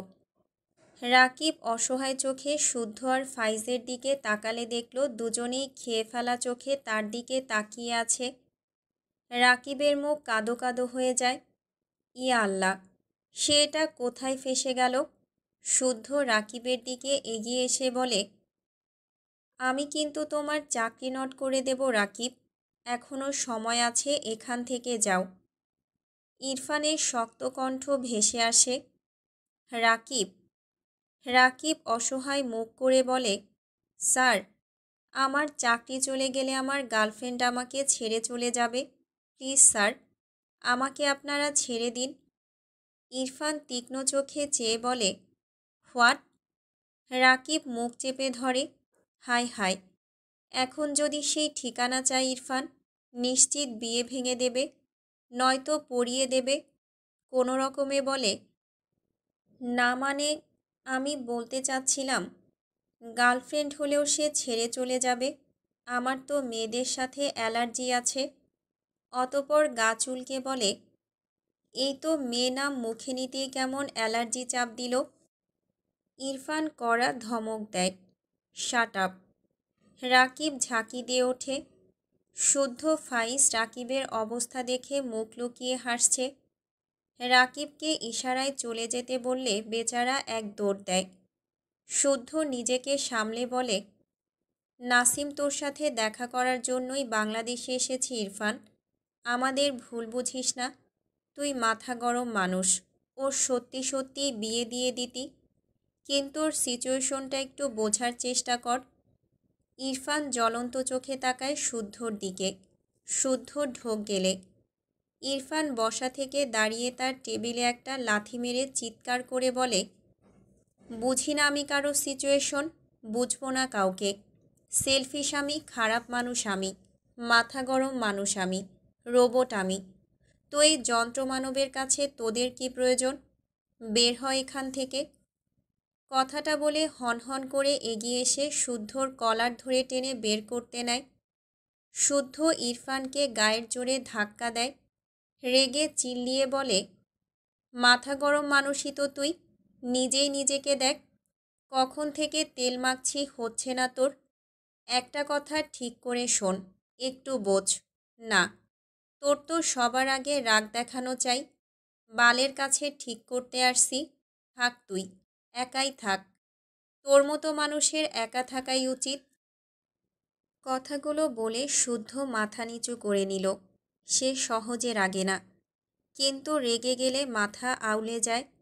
কিছুক্ষণ আগের বলা কথাগুলো ভাবতেই শুদ্ধ দ্রুত মাথা তুলে তাকায়। দেখল ইরফান কেমন ফ্যাকাশে মুখ করে তার দিকে চেয়ে আছে। শুদ্ধ ঢোক গিলল। ফাইজ এগিয়ে এসে ইরফানকে জড়িয়ে ধরে। ইরফান এক পা পিছিয়ে যায়, কিন্তু কিছুই বলল না। দৃষ্টি শুদ্ধর পানে। একটু পর দৃষ্টি সরিয়ে নিয়ে দুর্বল কণ্ঠে বলে, ফাইজ, ছেড়ে দে। ফাইজ ইরফানকে জাপটে ধরেই বলল, রাগ করিস না ভাই, রাগ তো সবারই আছে বল। শুদ্ধ রেগে উল্টাপাল্টা বলেছে, আমরা না বুঝে এমন করেছি, নাসিমও বুঝতে পারিনি, আমরা তোর নাসিম দুজনের ভালোর জন্যই এমন করেছি। তখন তোদের মাঝে আরও দ্বন্দ্ব লাগতো। আমরা বন্ধু না বল? বন্ধুদের মাঝে এমন দ্বন্দ্ব ভালো লাগে? এর চেয়ে একটা ডিস্ট্যান্স ছিল। এখন সব ঠিক করে নে ভাই। ইরফান ফাইজকে ঠেলে সরিয়ে দেয়। মৃদুস্বরে বলে, নাসিমকে আমি জাস্ট বিয়ে দেওয়ার জন্য খুঁজতাম, রাইট? ফাইজ গলা ছেড়ে বলে, হুম। একটু থেমে আবারও বলে, আর নাসিমকে বিয়ে দিলে ওর সাথে সাথে অপর মেয়েটার জীবনও নষ্ট হতো। তুই না ভেবে কাজ করে পরে নিজেই আফসোস করতি। ইরফান ফাইজের শেষ কথাগুলো শুনল না বোধহয়। ছোট্ট একটা উত্তর পেয়ে না চাইতেই একটু হেসে ফেলল। ফাইজ অবাক হয়ে তাকায়। ইরফান ফাইজের কাঁধে হাত রেখে বলে, একদম ঠিক ধরেছিস। ওকে আমি জাস্ট বিয়ে দেওয়ার জন্য খুঁজছিলাম। ইরফান তার ফ্রেন্ডকে না পেয়ে পাগলের মতো খুঁজেছে জাস্ট বিয়ে দেওয়ার জন্য। আমরা আমাদের কাছের মানুষদের খুঁজে না পেলে কষ্ট পাই, কিন্তু ইরফান নওয়াজ তো যন্ত্র, তাই তার কষ্ট হয়নি। সে তার জেদ ফলাতে তার ফ্রেন্ডকে খুঁজে বেড়াতো। বাট আই থিঙ্ক তোদের খুব সুন্দর একটা করে মন আছে। তোদের সাথে কোনো সুন্দর মনের মানুষদের যাবে। আমার মতো রোবটের সাথে থেকে আর টাইম ওয়েস্ট না করাই বেটার। এবার তোরা যেতে পারিস। ইরফানের কথাগুলো শুনে শুদ্ধ ফাইজ বিস্ময় চোখে তাকায়। ফাইজ অসহায় কণ্ঠে বলে, বিলিভ মি, আমরা এসব ভাবিনি। তুই আমাদের ভুল ভাবছিস। ইরফান তার চেয়ারে গিয়ে বসে বিরক্তি কণ্ঠে বলে, প্লিজ এখান থেকে যা ফাইজ। তোর সাথে তো আমার তেমন দেখাও হতো না। পারলে তোর পাশের ফ্রেন্ডকে জিজ্ঞেস করিস। দিনে কতবার জিজ্ঞেস করতাম আমি নাসিমের কথা। এসব বাদ দে। তোর ফ্রেন্ড বলল তো আমার মতো মানুষের সাথে থাকা উচিত নয়। এখনও এখানে দাঁড়িয়ে থাকার মানে কি?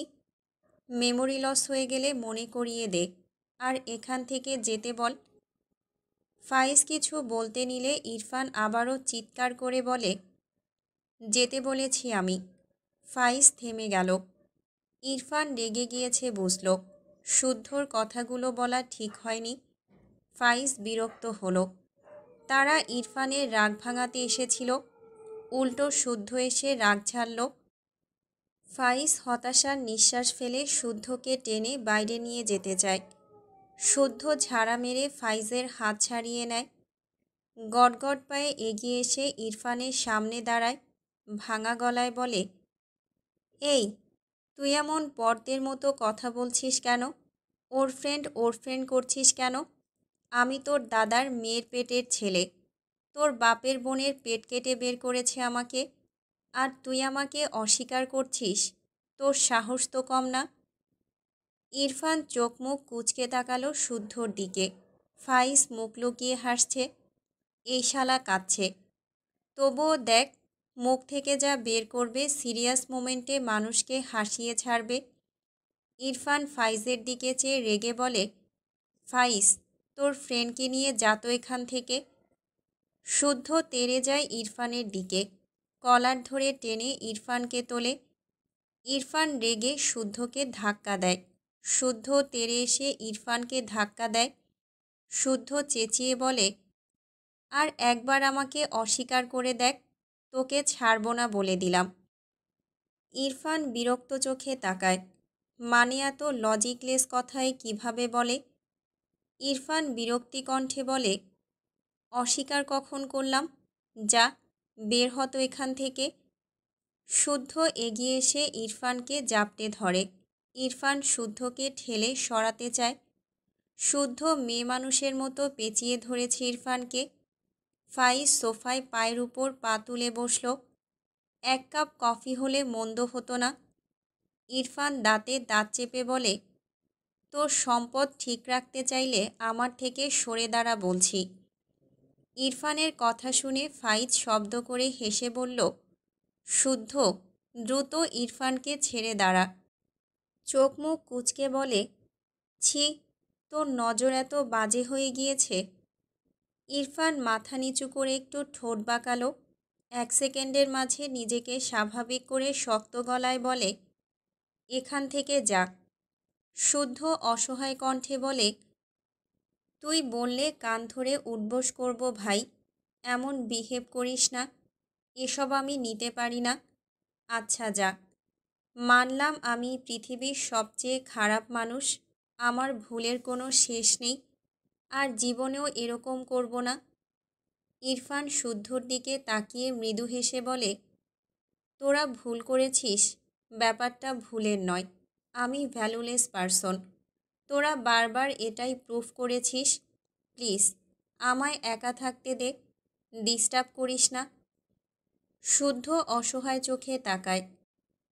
ইরফান আবারও বলে, তাছাড়া কিছুক্ষণ আগেই তো বললি আমার মতো মানুষের সাথে থাকা উচিত না, আমিও চাই না এত ভালো মানুষেরা আমার মতো মানুষের সাথে থাকুক। শুদ্ধ আবারও এসে ইরফানকে জাপটে ধরে, ইরফানের পিঠে হাত বুলিয়ে বলে, তুই আমার সোনা ভাই, আমি ওটা রেগে বলেছি, তুই আমাদের কাছে ভ্যালুলেস না। আমরা বুঝেছি তুই নাসিমের জন্য কষ্ট পেয়েছিস, কিন্তু তখন হঠাৎ নাসিমের খোঁজ পেলে তুই অস্বীকার করলেও তোদের মাঝে বিরাট ঝামেলা হতো। এরপর ইরফানকে ছেড়ে ইরফানের 2 হাত ধরে বলে, তুই একটু ভাবতো, নাসিমের সাথে আমাদের আজকের পরিচয়, আমরা ছোটবেলার ফ্রেন্ড না। বড়সড় ঝামেলা হলে সেটা সলভ করতে আরও ঝামেলা হয়, এর জন্য ডিস্ট্যান্সের দরকার ছিল। নাসিমের দিকটা একটু বোঝ। ইরফান শুদ্ধর হাত ঝাড়া মেরে চিবিয়ে চিবিয়ে বলে, ও আমার বউকে নিয়ে ভাববে আর আমি ওর দিক বুঝব, আমার বাডফ্লাওয়ারকেও ফিল করবে, আর আমি চুপ থাকব? আমার বাডফ্লাওয়ারের জন্য ওর চোখ ভিজবে, আমি তা মেনে নেব? নো, আমার বাডফ্লাওয়ার জাস্ট আমার ফিলিংসে থাকবে, ও জাস্ট আমার কল্পনায় থাকবে, ওকে নিয়ে ভাবার রাইটস কারণেই নাসিমকে আমি খুন করে ফেলব। শুদ্ধ কি বলবে বুঝল না, সে বুঝল ইরফানের এমন হয়েছে, না তো মানতে পারছে নাসিম মাইরাকে নিয়ে ভাবে এটা, আর না তো মানতে পারছে নাসিমের সাথে দূরত্ব। অথৈ জলে হাবুডুবু খাওয়ার মতো অবস্থা হয়েছে ইরফানের। কিন্তু এ যে নাসিমকে বিয়ের জন্য 10% খুঁজত আর 90% দেবদাস হয়ে খুঁজত, এটা তো এ স্বীকার করবে না, তখনও করতো না। পারে শুধু ঝামেলা করতে, নিজেই নিজেকে চেনে না। শুদ্ধ গলা ঝেড়ে বলে, 90% দেবদাস হয়েই তো খুঁজতি, এখন অন্তত স্বীকার কর। ইরফান বিরক্তি কণ্ঠে বলে, আমার এত ফালতু টাইম নেই, ওর জন্য ভেবে টাইম ওয়েস্ট করব। শুদ্ধ ফাইজের দিকে তাকালো। ফাইজ মিটিমিটি হাসছে, শুদ্ধ হাসল। এরপর কিছু একটা ভেবে মনে মনে হেসে বলল, নাসিম অ্যাক্সিডেন্ট করেছে। কথাটা শুনি ইরফান বিস্ময় দৃষ্টিতে তাকায়, ভীত স্বরে বলে, হোয়াট? কিভাবে? কোথায় ও? শুদ্ধ সাথে সাথে বলে, মিথ্যে বললাম। ইরফান রেগে যায়, এগিয়ে এসে শুদ্ধর গালে ঠাস করে থাপ্পড় মেরে দেয়। শুদ্ধ গালে হাত দিয়ে অসহায় কণ্ঠে বলে, শালা বইয়ের কাছে দাঁত ফেলার ডায়লগ দিয়ে আমার দাঁত প্র্যাকটিক্যালি ফেলার চিন্তা করছিস? ইরফান রেগে শুদ্ধর কলার ধরে বলে, তুই মানুষ হবি না? শুদ্ধ অসহায় কণ্ঠে বলে, মানুষই তো আমি, তুই অস্বীকার করছিস। নাসিমের জন্য তোর ভাবার টাইম নেই, তাই প্রুফ দিলাম, প্রুফ পেয়ে আবার আমার উপরই ঝাল মেটাচ্ছিস। ইরফান চরম বিরক্ত হয়ে তার চেয়ারে গিয়ে বসে চোখ বুজল। শুদ্ধ হাসল, গালে হাত বুলিয়ে বিড়বিড় করল, ব্যাপার না, ভেবেছিল আরও থাপ্পড় খেতে হবে, একটা দিয়েই বেচারা হাঁপিয়ে গিয়েছে মনে হচ্ছে। অতপর শুদ্ধ গলা ছেড়ে ইরফানের উদ্দেশ্যে বলে, আচ্ছা যাই, কে যেন বলতো এসব ভুলে যাওয়াকে সে হেট করে, কিন্তু এখন তো ভুলে যাওয়ার জন্য উঠে পড়ে লেগেছে। আমাদের আর চেনে না, লাগবে না। ফাইজ, গেলাম আমি, আর জীবনেও আসবো না, কারো বাড়িতেও আর যাব না। কথাগুলো বলে বাইরে যাওয়ার জন্য পা বাড়ায়। ফাইজ সোফা থেকে উঠল না। সে মিটিমিটি হাসছে। ইরফান চোখ খুলে শুদ্ধকে বেরিয়ে যেতে দেখে বিরক্ত হলো। টেবিলের উপর থেকে পেপারওয়েট নিয়ে শুদ্ধর পিঠে ছুঁড়ে মারে। শুদ্ধ পিঠে চিনচিন ব্যথা অনুভব করে পিছু ফিরে ইরফানের দিকে চেয়ে বলে, এই বেয়াদব, তুই আমাকে মারলি কেন? ইরফান ফোন স্কল করতে করতে গম্ভীর গলায় বলে, খাবার অর্ডার করেছি, না খেয়ে যাওয়া যাবে না। শুদ্ধ হাসল। এগিয়ে এসে ইরফানের সামনে বসে বলল, আমি একটু বেশি দয়ালু, তাই তোর কথা ফেলতে পারলাম না। নাসিম তার মায়ের সাথে একটা বাড়িতে এসেছে। নাসিম আর তার মা মূলত আজ সকালে গ্রামে এসেছে। শুদ্ধ মাইরার গ্রামে তাদের বেশ কয়েকজন আত্মীয় স্বজন আছে। তাদের বাড়িতে কিছুদিন থাকবে। নাসিম আর তার মা আবারও রাশিয়া চলে যাবে। এজন্যই সবার সাথে দেখা করতে এসেছে।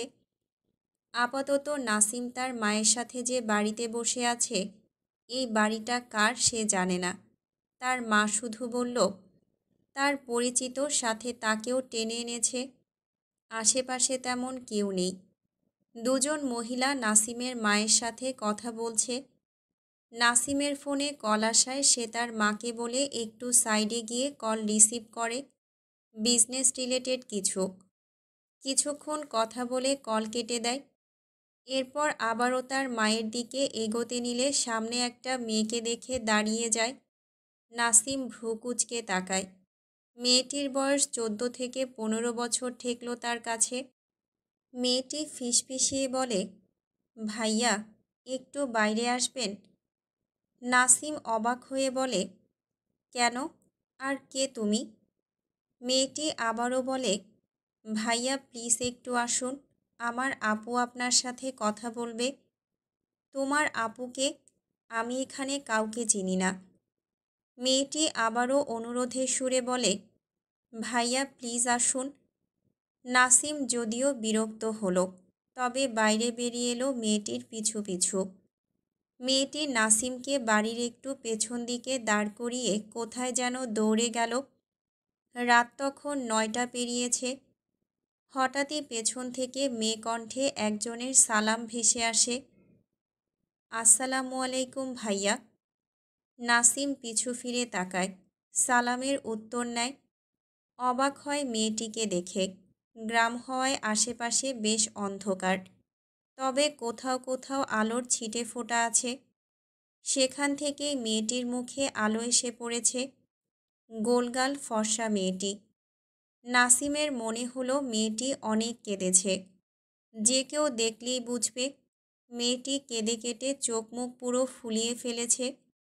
নাসিম সেসব রেখে মৃদুস্বরে বলল, তুমি আমাকে ডেকেছ, তুমি বলার জন্য সরি, বাট তোমাকে আমার চেয়ে অনেক ছোট মনে হয়েছে, তাই বললাম। কি বলবে দ্রুত বলো।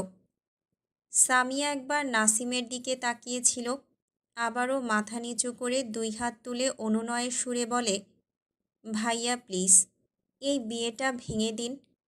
নাসিম অদ্ভুতভাবে বলে, মানে? সামিয়া কান্নামাখা গলায় বলে, আপনি চাইলে আমি আপনার পায়ে ধরব, তবু আপনি এই বিয়েটা ভেঙে দিন। আমি আপনাকে বিয়ে করতে পারবো না। নাসিম হতভম্ব চোখে সামিয়ার দিকে চেয়ে আছে। সামিয়ার সব কথা তার মাথার উপর দিয়ে গেল। তার বিয়ে? কবে, কখন? এই মেয়েই বা কে? অবাক হয়ে বলে, বুঝলাম না, এসব ফালতু কথা বলছো কেন? কার বিয়ে? কিসের বিয়ে? সামিয়া নিজেকে সামলে বলে, আমার আর আপনার বিয়ে দিয়ে দেবে। কাজী সাহেবকে ডাকতে গিয়েছে আমার মামা। দয়া করে আপনি না করুন ভাইয়া। নাসিম এবার বোধহয় বুঝল তার মা ঠিকঠাক কেন কিছু বলছিল না তাকে। এতক্ষণ বুঝতে পারছিল না এই অপরিচিত একটা বাড়িতে তাকে টেনে আনলো কেন। রাগে চোয়াল শক্ত হয়ে যায় তার। বিড়বিড় করল, কাজটা ঠিক করলে না মা। সামিয়া নাসিমকে চুপ দেখে অসহায় কণ্ঠে বলে, ভাইয়া কিছু বলছেন না যে? নাসিম চোখ বুজে লম্বা শ্বাস টানল। শক্ত গলায় বলে, ডোন্ট ওয়ারি, বিয়েটা হবে না। কথাটা বলে আর 1 সেকেন্ডও ওখানে দাঁড়ালো না নাসিম। সামিয়ার স্বস্তির নিঃশ্বাস ফেলে। সে আজকে একটু গ্রামে তার মামাদের সাথে দেখা করতে এসেছিল, অথচ তার মামারা তাকে না জানিয়ে কিভাবে বিয়ে দেওয়ার ব্যবস্থা করছিল। সামিয়া ঠিক করল সে কালকে সকালের আলো ফুটতেই এই গ্রাম ছেড়ে চলে যাবে, আর আসবে না এখানে। মলিন মুখে একবার দূর অজানায় তাকালো। তার বিধ্বস্ত মন, যেখানে সে শুদ্ধকে নিয়ে একটা স্বপ্নের ঘর সাজিয়েছিল, তার সেই স্বপ্নের ঘর আজও অক্ষত আছে। শুধু শুদ্ধ সাহেব অন্যের হয়ে গিয়েছে, আর সামিয়ার মন কল্পনাতেই আটকে গিয়েছে। দু চোখের পাতা বেয়ে অবাধ্য অশ্রু গড়ালো। সযত্নে তা মুছেও নিল মেয়েটি। মুছে দেওয়ার মানুষ তো শুধু তার কল্পনায়। নাসিম তার মাকে কল করে জানিয়েছে তার কাজ আছে। এরপর তার মাকে কিছু বলার সুযোগ না দিয়েই কল কেটে দেয়। অন্যের বাড়িতে সিন ক্রিয়েট করতে চায় না বলে আর সেখানে যায়নি। নাসিম একটা খোলা জায়গায় দাঁড়িয়ে আছে। জ্যোৎস্নার রাত, মৃদু বাতাস তার গা ছুঁয়ে দেয়। চাঁদের আলো এখানে ওখানে ছিটিয়ে পড়েছে। নাসিম মাঠের এক কোণায় বেশ বড়সড় এক গাছের সাথে ডান হাত ঠেকিয়ে মাথা নিচু করে দীর্ঘশ্বাস ফেলল। মনে পড়ল সেই দিনটির কথা, যেদিন মাইরাকে নাসিম প্রথম দেখেছিল। একটা ছোট্ট মিষ্টি মেয়ে স্কুল ড্রেস পরে কাঁধে একটা ছোট ব্যাগ ঝুলিয়ে বোধহয় বাড়ি ফিরছিল। নাসিমের মনে হয়েছিল একটা আস্ত পুতুল তার সামনে দিয়ে হেঁটে যাচ্ছে। নাসিম অবাক হয়ে শুধু তাকিয়েছিল। ভালোবেসে নাম দিয়েছিল বার্বি ডল। কত শত স্বপ্ন বুনেছিল সেই বার্বি ডলকে নিয়ে। বিয়ে করবে বলে মনের ঘরে কত আয়োজন করেছিল, অথচ আজ সেই বিয়ে শব্দটায় কতই না তিক্ততা খুঁজে পায় সে। তাকে স্বাভাবিক করতে গিয়ে আর কত কষ্ট দেবে সবাই মিলে। চোখজোড়া ঝাপসা হয়ে আসে নাসিমের। দূর অজানায় দৃষ্টি রেখে বিড়বিড় করল, বার্বি ডলকে নিয়ে যতটা নিখুঁতভাবে স্বপ্ন সাজিয়েছিলাম, সব স্বপ্ন ততটাই নিখুঁতভাবে অপূর্ণ রয়ে গিয়েছে। রাত তখন প্রায় 11টা। ইরফান বাড়ি ফিরেছে। আসার সময় তার মাকে মাইরার কথা জিজ্ঞেস করলে তার মা জানায় মাইরা না খেয়েই ঘুমিয়েছে। ইরফান মাইরার জন্য তার মাকে খাবার দিতে বললে তিনি মাইরার জন্য 1 প্লেট খাবার বেড়ে ইরফানের হাতে দেয়। ভদ্রমহিলা মাইরার প্রতি ছেলের যত্নে ভীষণ আপ্লুত হয়। সে মা হিসেবে চাইতো তার ছেলে মাইরাকে মেনে নিক, একটু ভালোভাবে সংসার করুক, কিন্তু তিনি যতটা চাইতেন ইরফান তার ভাবনার চেয়েও অনেক উপরে। ইরফান ঘরে এসে মাইরাকে এলোমেলোভাবে ঘুমাতে দেখল। হাতের প্লেট বেডসাইড টেবিলের উপর রাখে। এগিয়ে এসে মাইরার গলা চেক করল, ঘেমেছে নাকি ঠান্ডা লাগছে। স্বাভাবিক দেখে সে ফ্রেশ হতে গেল। প্রায় মিনিট 10 সময় নিয়ে শাওয়ার শেষ করল। একটা কালো গ্যাবার্ডিং প্যান্ট পরল, গায়ে কিছুই জড়ালো না। এগিয়ে এসে 1 পা মাটিতে রেখে আরেক পা ভাঁজ করে মাইরার পাশে বসে। ডান হাত বাড়িয়ে মাইরার গালে হাত দিয়ে মৃদুস্বরে ডাকে, বাডফ্লাওয়ার। মাইরার কোনো সাড়া না পেয়ে ইরফান এগিয়ে এসে মাইরাকে 2 হাতে আগলে নিয়ে ঘুমন্ত মাইরাকে বসিয়ে তার সাথে জড়িয়ে ধরে। মাইরা ঘুমের মাঝে নড়ে চড়ে আবারও ইরফানের বুকে আরাম করে ঘুমায়। ইরফান মাইরার মুখটা উঁচু করল। মাইরার শুকনো ঠোঁটজোড়ায় একটা চুমু খেয়ে আলতো কামড় দেয়। মাইরা বিরক্তিতে চোখ মুখ কুঁচকে নেয়। ঘুম ভেঙেছে বোধহয়। বিরক্তি ভরা ঘুম ঘুম চোখ মেলে তাকায়। মুখের সামনে ইরফানকে দেখে সোজা হয়ে বসে। ইরফান কিছুই বলল না, মাইরাকে ছেড়ে দেয়। মাইরা তার ডান হাত ঠোঁটে বুলিয়ে ঘুম জড়ানো কণ্ঠে বলে, মনে হচ্ছে আমাকে তেলাপোকা কামড়েছে।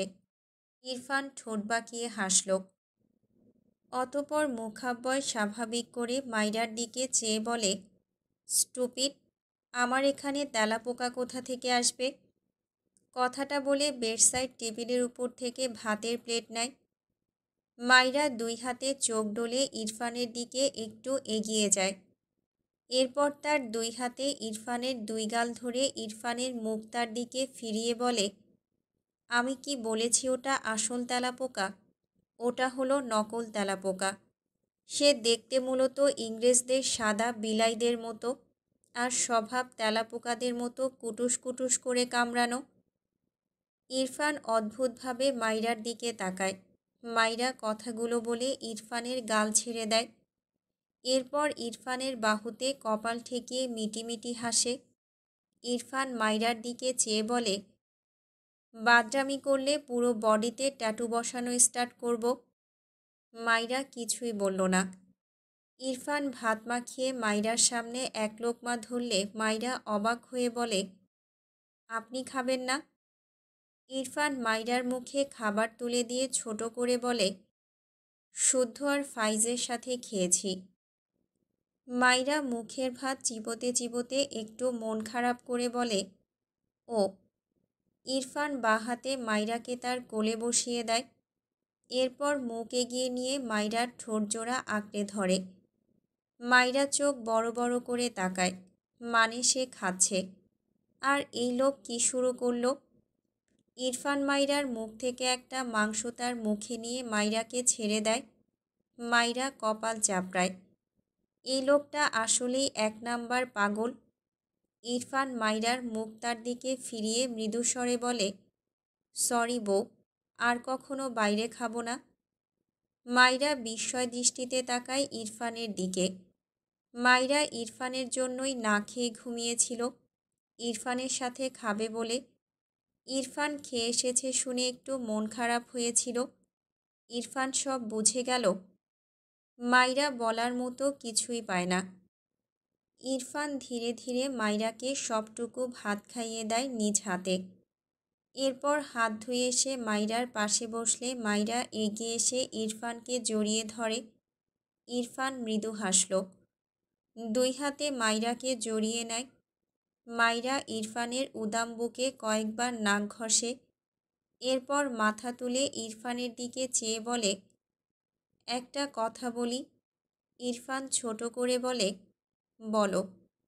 মাইরা কেমন করে যেন বলে, আপনি আমাকে আগে মারতেন কেন শিশরাজ? ইরফান অসহায় চোখে তাকালো। মাইরা সেই আগের ইরফানের সাথে এই ইরফানকে মেলাতে পারে না, এজন্যই এমন প্রশ্ন করেছে। কথাটা বলে মাইরা চোখ বুজে নেয়। ঘুম জড়ানো কণ্ঠে বিড়বিড়িয়ে বলে, আপনি এখন আমাকে মারেন না কেন শিশলাক? ইরফান মাইরাকে শক্ত করে জড়িয়ে নিল নিজের সাথে। মাইরার কাঁধে চুমু এঁকে বলে, সরি বাটফ্লাওয়ার, আমি রাগ কন্ট্রোল করতে পারতাম না, অ্যান্ড চঞ্চল মেয়েদের আমি টলারেট করতে পারতাম না। But you are a magical girl. বাটফ্লাওয়ারের সংস্পর্শ আমার রাগ কমিয়ে দিয়েছে, আমার অপছন্দের মানুষকে টলারেট করতে শিখিয়েছে। তুমি আমাকে পানিশমেন্ট দিতে চাও বাটফ্লাওয়ার? কথাগুলো বলে ইরফান মাইরার দিকে তাকালে দেখল মাইরা ঘুমিয়ে গিয়েছে। একটু পর মনে হলো মাইরা কি যেন বিড়বিড় করছে। ইরফান কান পাতলে এলোমেলো কণ্ঠে শুনতে পায়, শেষরাজকে পানিশমেন্ট দিতে চাই। ইরফান মাইরার কথায় হেসে ফেলল। মাইরার ঘুমের মাঝে কথা বলার হ্যাবিটটা অনেক দিন পর দেখল।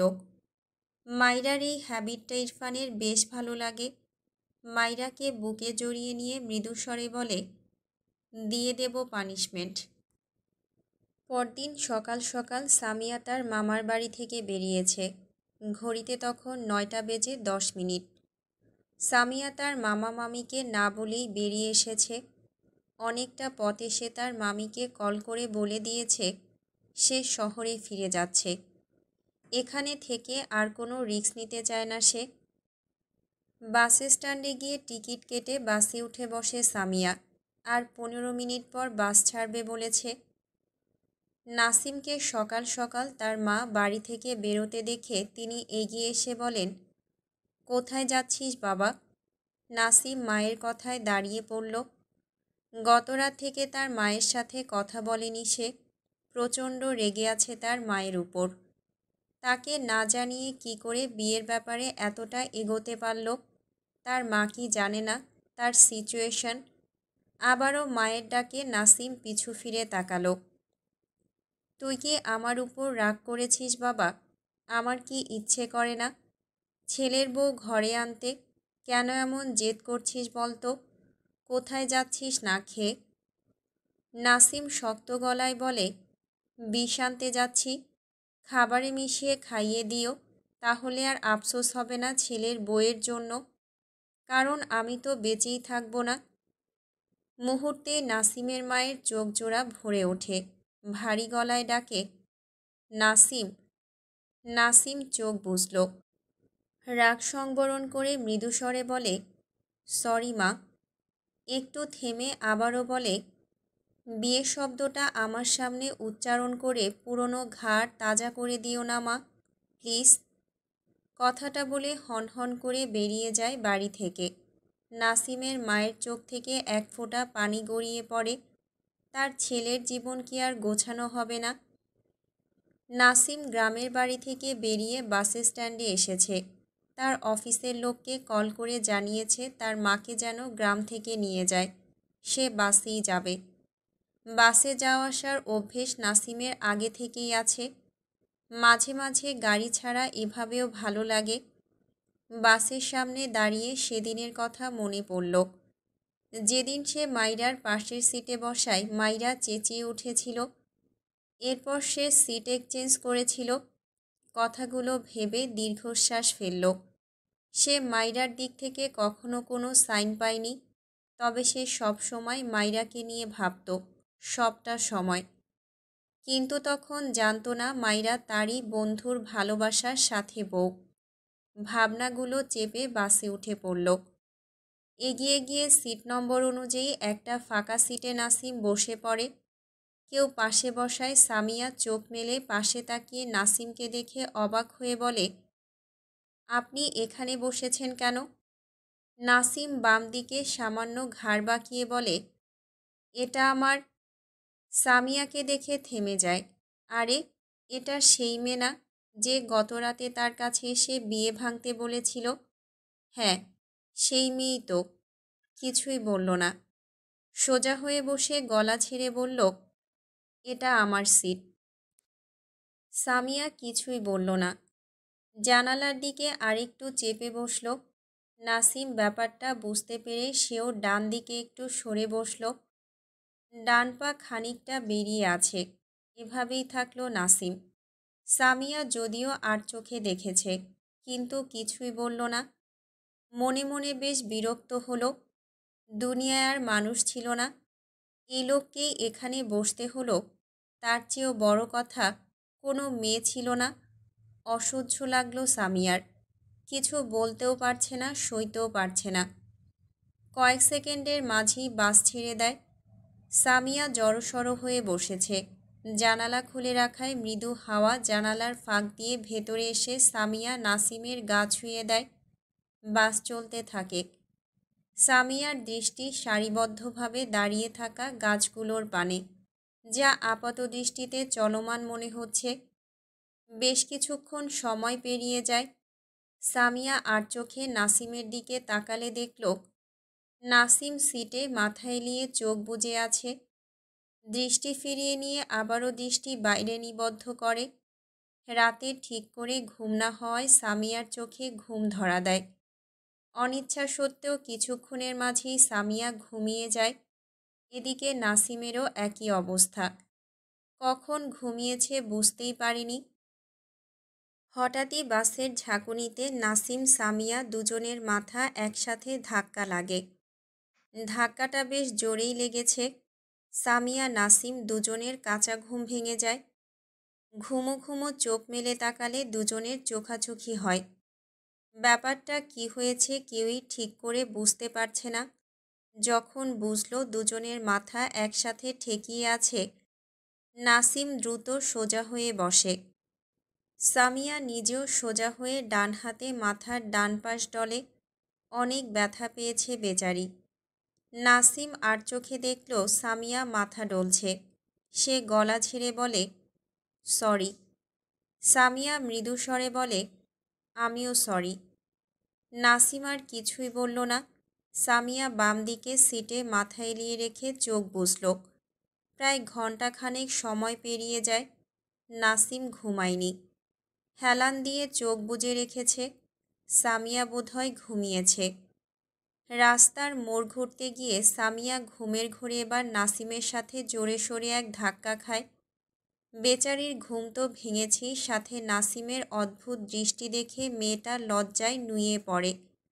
মাথা নিচু করে মিনমিন করে বলে, ভাইয়া সরি, আসলে ঘুমিয়ে থাকায় আমি বুঝতে পারিনি। নাসিম বেশ কিছুক্ষণ চুপ থাকে। সামিয়ার কথায় উত্তর না করে প্রশ্ন করে, বিয়ে ভেঙে দিতে বলেছিলে কেন? সামিয়ার সাথে সাথে মাথা তুলে নাসিমের দিকে তাকায়। সে তো অন্য কাউকে বিয়ে করার কথা ভাবতেই পারে না। আর কারণটা সে নাসিমকে কি করে বলবে, যেখানে নাসিম শুদ্ধর ফ্রেন্ড। সামিয়া নাসিমকে শুদ্ধর ফ্রেন্ড হিসেবে চেনে। তবে নাসিমের সাথে তার মামা বিয়ে দিতে চাইছিল। এটা সে গতকাল নাসিমকে বিয়ে ভেঙে দিতে বলতে আসার পর নাসিমকে দেখে চিনেছিল। এরপর তার কাজিনদের কাছে শুনেছিল নাসিম মাইরাকে পছন্দ করত। তার কাজিন কোথা থেকে জেনেছে সামিয়া তা জানে না। কিন্তু নাসিম তাকে বিয়ে করতে গিয়েছিল মাইরাকে পছন্দ করার পরও। ব্যাপারটা সামিয়ার কাছে একটু অদ্ভুত লেগেছে। আবার ভেবেছিল হয়তো নাসিম মুভ অন করে ফেলেছে, কিন্তু সে তো পারেনি। নাসিম আবারও বলে, বলছো না যে? সামিয়া জবাব দেয়, আপনি মাইরাকে ভুলে গিয়ে মুভ অন করেছেন, কিন্তু সবাই তো এক নৌকার মাঝি নয়, আমার নৌকা আলাদা। নাসিম বিস্ময় দৃষ্টিতে তাকায় সামিয়ার দিকে। সামিয়া কথাটা বলে দৃষ্টি ফিরিয়ে নেয় নাসিমের দিক থেকে। নাসিম অবাক হয়ে বলে, হ্যালো মিস, আমি বিয়েতে সম্মতি দিলে এতক্ষণে তুমি আমার বউ থাকতে। সামিয়া বাইরে দৃষ্টি রেখে উত্তর করল, জি। সম্মতি না দেওয়ার জন্য ধন্যবাদ আপনাকে। নাসিম ফোঁস করে শ্বাস ফেলে বিরক্তি কণ্ঠে বলে, মা আমাকে না জানিয়ে তোমাদের বাড়ি নিয়ে গিয়েছিল, নয়তো এই টপিক এত দূর গড়াতো না। আর তাছাড়া আমি এমন নৌকার মাঝি যে নৌকায় কেউ কখনো উঠতে পারবে না। সামিয়া মলিন মুখে প্রকৃতি দেখে। কেন যেন তার ভালো লাগছে না। সে বুঝল শুদ্ধর ফ্রেন্ড নাসিমের তার মতোই অবস্থা। সে তার ফ্রেন্ড তার কাজিনদের মতো নাসিমকে নিয়ে বিদ্রূপ করল না। ভাবল না একজন বিবাহিত মেয়ের জন্য কেন জীবন থেমে থাকে, যেখানে সে সুখে শান্তিতে সংসার করছে। কথাগুলো বলা যতটা সহজ, মানা কি ততটাই সহজ। চাইলেই ভুলে যাওয়া যায়, মুখে যায় মনে নয়। নাসিম প্রশ্ন করে, তুমি পড়াশোনা করছো? সামিয়া মৃদু স্বরে বলে, জি, অনার্স সেকেন্ড ইয়ারে। আমার ব্যাপারে কিভাবে জানলে? সামিয়া নাসিমের দিকে একবার তাকিয়ে আবারও চোখ নামিয়ে নিয়ে বলে, আমার কাজিনদের থেকে শুনেছি, আর মাইরা তো আমাদের গ্রামেরই মেয়ে। নাসিম সাথে সাথে প্রশ্ন করে, বারবি ডল জানে? সামিয়া অদ্ভুতভাবে তাকায়। নাসিম কেমন যেন হঠাৎই বিচলিত হয়ে প্রশ্নটা করল। সামিয়া জিজ্ঞেস করে, বারবি ডলকে? নাসিম চুপ থাকল। সামিয়া হয়তো বুঝল, তাই আর জিজ্ঞেস না করে উত্তর করল, আমি এসব ব্যাপারে জানি না, তবে আপনি তার জন্য দেবদাস হয়েছেন এটা মেবিও জানে না। নাসিম কিছুটা বিব্রত বোধ করে। সামিয়া দীর্ঘশ্বাস ফেলল। নাসিম আবারও প্রশ্ন করে, তোমার বয়ফ্রেন্ড আছে? সামিয়া মৃদু হেসে বলে, জি। নাসিম চোখ বুজে বলে, ও, ওকে। নিউ লাইফের জন্য কনগ্রাচুলেশনস। বয়ফ্রেন্ডকে বিয়ে করবে বলে বাড়ি থেকে পালাচ্ছ নিশ্চয়ই। ছেলেটার ভাগ্য আছে বলতে হবে। সামিয়া ঘাড় ফিরিয়ে নাসিমের দিকে তাকায়। অতঃপর বলে, সে বিবাহিত। সামিয়ার কথাটা শুনে নাসিম ভ্রু কোঁচকাল। একটু পর চোখ মেলে সামিয়ার দিকে তাকিয়ে বলে, একটা বিবাহিত ছেলের জন্য তুমি বিয়ে করছো না? নাসিমের কথাটা সামিয়ার পছন্দ হলো না। তার মনে হলো তার ফ্রেন্ড কাজিনদের মতো নাসিমও তাকে নিয়ে বিদ্রূপ করল। মেয়েটার মন খারাপ হয়। নিজেকে সামলে বলে, ঠিক যেমন আপনি। নাসিম থতমত খেয়ে তাকায়, গলা ঝেড়ে বলে, ছেলে আর মেয়ের মাঝে অনেক তফাত আছে। তোমাকে একদিন না একদিন বিয়ে করতেই হবে। বাট আমি ছেলে, আমার জন্য সিঙ্গেল থাকাটা খুব বেশি প্রবলেম হবে না। সামিয়া কিছুই বলল না। নাসিম আবারও বলে, তোমার মুভ অন করে বিয়ে করা উচিত। সামিয়া মৃদু হেসে বলে, আপনি পারবেন?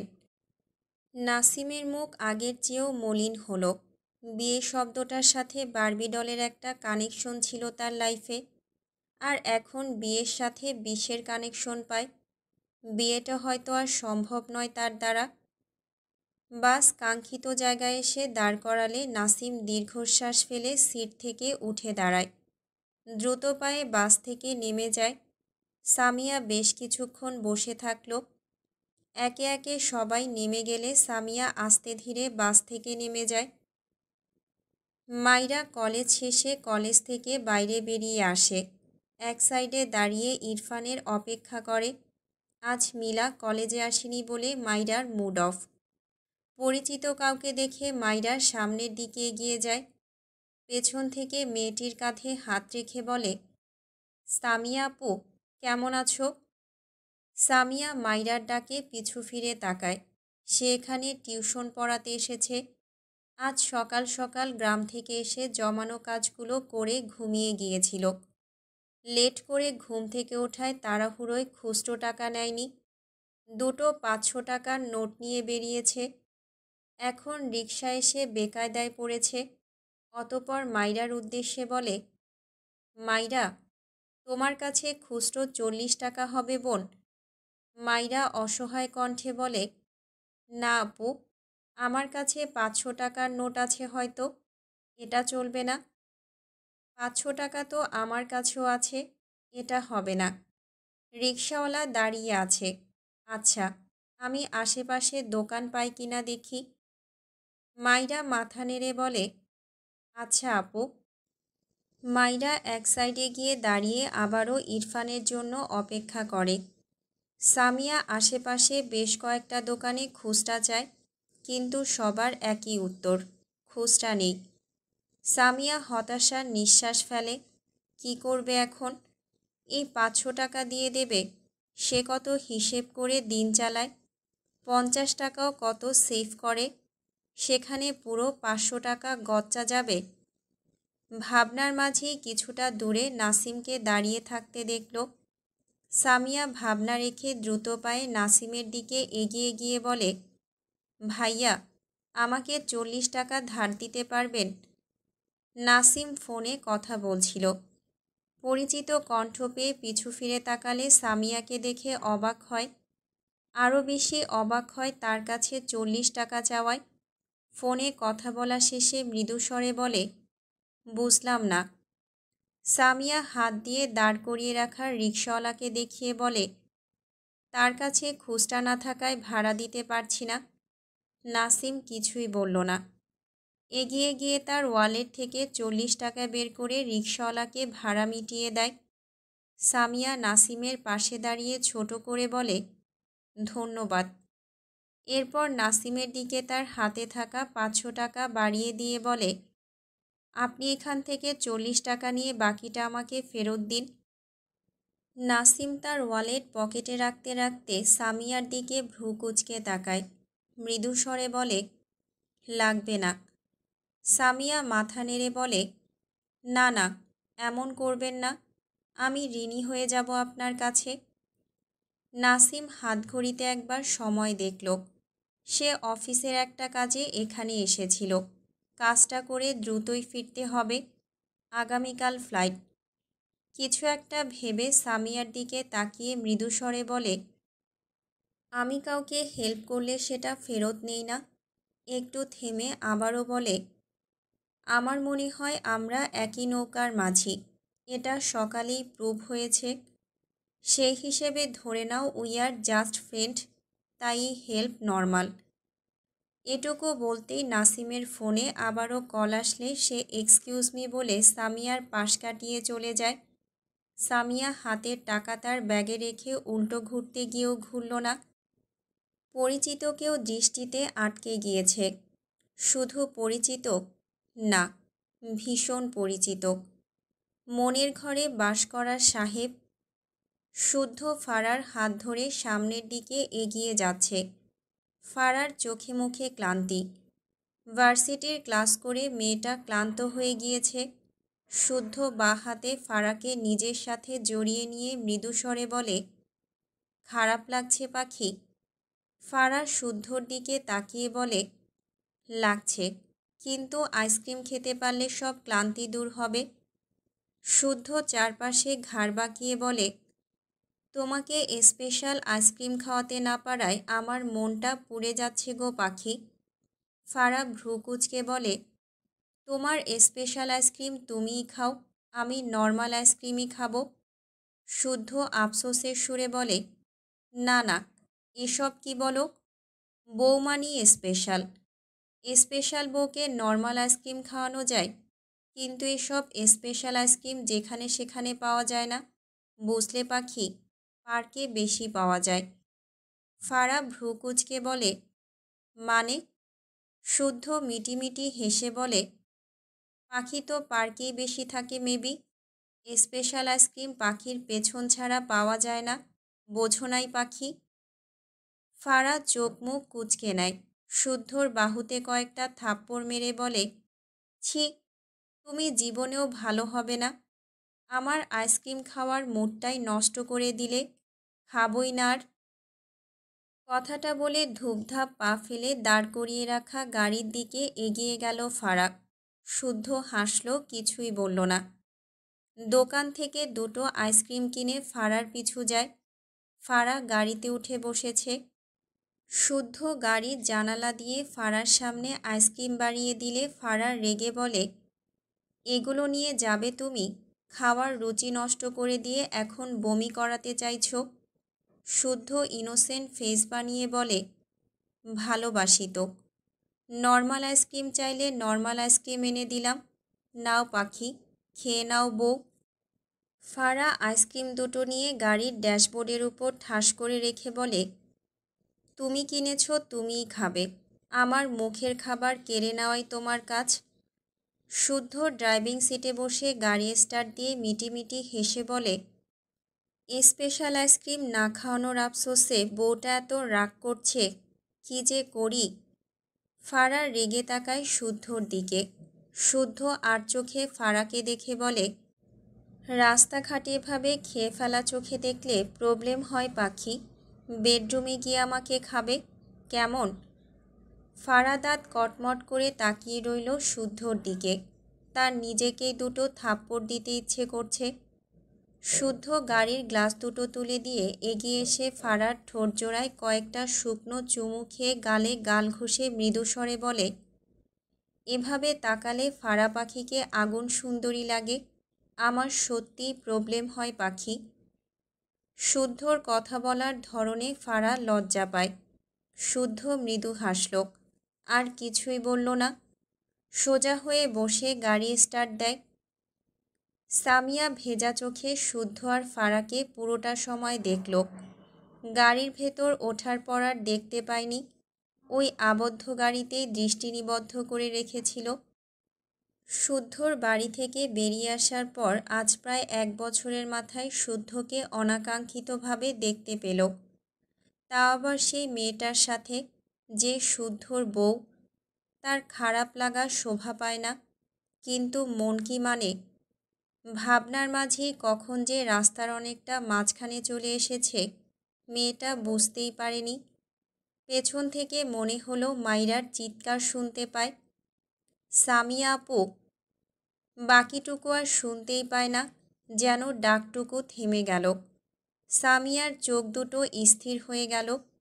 চোখের পলকে সামিয়ার স্থান কয়েক হাত দূরে চলে যায়। একটা বড়সড় মাইক্রোর সাথে ধাক্কা খেয়ে ছিটকে গিয়ে পড়েছে পিচঢালা রাস্তার উপর। মেয়েটার মনে হলো দুনিয়া থেমে গিয়েছে। নড়চড়বিহীন দেহ পিচঢালা রাস্তার উপর পড়ে রইল। স্থির দৃষ্টি নিবদ্ধ শুদ্ধদের ছুটে চলা গাড়িটির দিকে, যে গাড়ি ধীরে ধীরে অদৃশ্য হতে লাগল। সামিয়ার চোখ জোড়াও বুজে আসলো। চোখের কোণ ঘেঁষে এক ফোঁটা পানি গড়িয়ে পড়ল। অস্পষ্ট স্বরে বেরিয়ে আসলো, সাহেব ভালো থাকবেন। কথাটুকু বলেই চোখ জোড়া বুজে নেয়। মাইরা দৌড়ে এসে সামিয়ার পাশে বসে। মেয়েটার পুরো শরীর কাঁপছে। এই তো একটু আগেই একটা সুস্থ সবল সামিয়ার সাথে কথা বলল মাইরা। মাত্র কয়েক মিনিটের মাঝেই কি হয়ে গেল। মাইরার নিজেকে দিশেহারা লাগে। আশেপাশে তাকালে দেখল সবাই চেয়ে আছে, কেউ এগোয় না। মাইরার কাঁদতে ইচ্ছে করল। এরা মানুষ না জানোয়ার। শহরের মানুষেরা কি এমনই হয়? মাইরা সামিয়ার গালে হাত দিয়ে ডাকতে লাগল, আপু, সামিয়া আপু, প্লিজ চোখ খোলো। সামিয়া চোখ খোলে না, কিন্তু থেকে থেকে কেমন ভারী নিঃশ্বাস ফেলে। মাইরা সামিয়ার পাশ থেকে উঠে 2 পা সামনে এগোলে নাসিমকে দেখে কান্নামাখা গলায় বলে, ভাইয়া একটা হেল্প করুন প্লিজ। নাসিম ঢোক গিলে কোনো রকমে বলে, কি হয়েছে বারবি? বাকিটুকু আর বলল না। মাইরা নিজেই দৌড়ে সামিয়ার কাছে এসে সামিয়ার পাশে বসে বলল, ভাইয়া, সামিয়া আপুকে হসপিটালে নিতে হবে। আপু কথা বলছে না। আপুকে হসপিটালে নিয়ে চলুন না ভাইয়া। নাসিম দৃষ্টি নিচু করলে রক্তাক্ত সামিয়াকে দেখে স্তব্ধ হয়ে যায়। এই তো কয়েক মিনিট আগেই মেয়েটা তাকে ডাকলো, তার কাছে হেল্প চাইল। এইটুকু সময়ের মাঝে কি হয়ে গেল? মাইরা নাসিমকে এখনও দাঁড়িয়ে থাকতে দেখে আবারও নাসিমের সামনে এসে অনুরোধের স্বরে বলে, ভাইয়া, আপনি দয়া করে আপুকে হসপিটালে নিয়ে চলুন। এখানে কেউ এগিয়ে আসছে না, চলুন প্লিজ। লেট করলে আপুর কিছু হয়ে যাবে তো। নাসিমের সম্বিত ফেরে দ্রুত পায়ে এগিয়ে গিয়ে সামিয়ার পাশে বসে। নিজের সকল জড়তা কাটিয়ে রক্তাক্ত আধমরা সামিয়াকে কোলে তুলে নেয়। এরপর দ্রুত পায়ে তার গাড়ির দিকে এগিয়ে যায়। সামিয়ার বাঁ হাত ছেড়ে দেওয়া, নাক মুখে রক্তের ছিটে ফোটা। মাইরা নাসিমের পিছু পিছু দৌড়ায়। নাসিম তার ব্যাকসিটের দরজা খুলে সামিয়াকে শুইয়ে দেয়। মাইরা নিজে থেকেই সামিয়ার মাথার কাছে উঠে বসে। সামিয়ার মাথাটা নিজের কোলে নিয়ে হাঁপানো কণ্ঠে বলে, ভাইয়া, তাড়াতাড়ি চলুন প্লিজ। নাসিম মাইরার দিকে তাকালো। মাইরার চোখে পানি। নাসিম অবাক হলো। সামিয়ার সাথে মাইরাকে কখনো দেখেনি, অথচ মাইরা এই মেয়েটার জন্য এত ভাবছে কেন? ভাবনা রেখে দ্রুত গাড়িতে উঠে বসে। মাইরা সামিয়ার গালে হাত দিয়ে একটু পর পর ডাকে, সামিয়া আপু, এই সামিয়া আপু, ঠিক আছো? একটু আগেই তো আমার সাথে কথা বললে। সামিয়া আপু। নাসিম গাড়ির স্পিড বাড়ায়। সামনের আয়নায় একবার দৃষ্টি পড়লে মাইরার কান্নামাখা মলিন মুখ দেখল।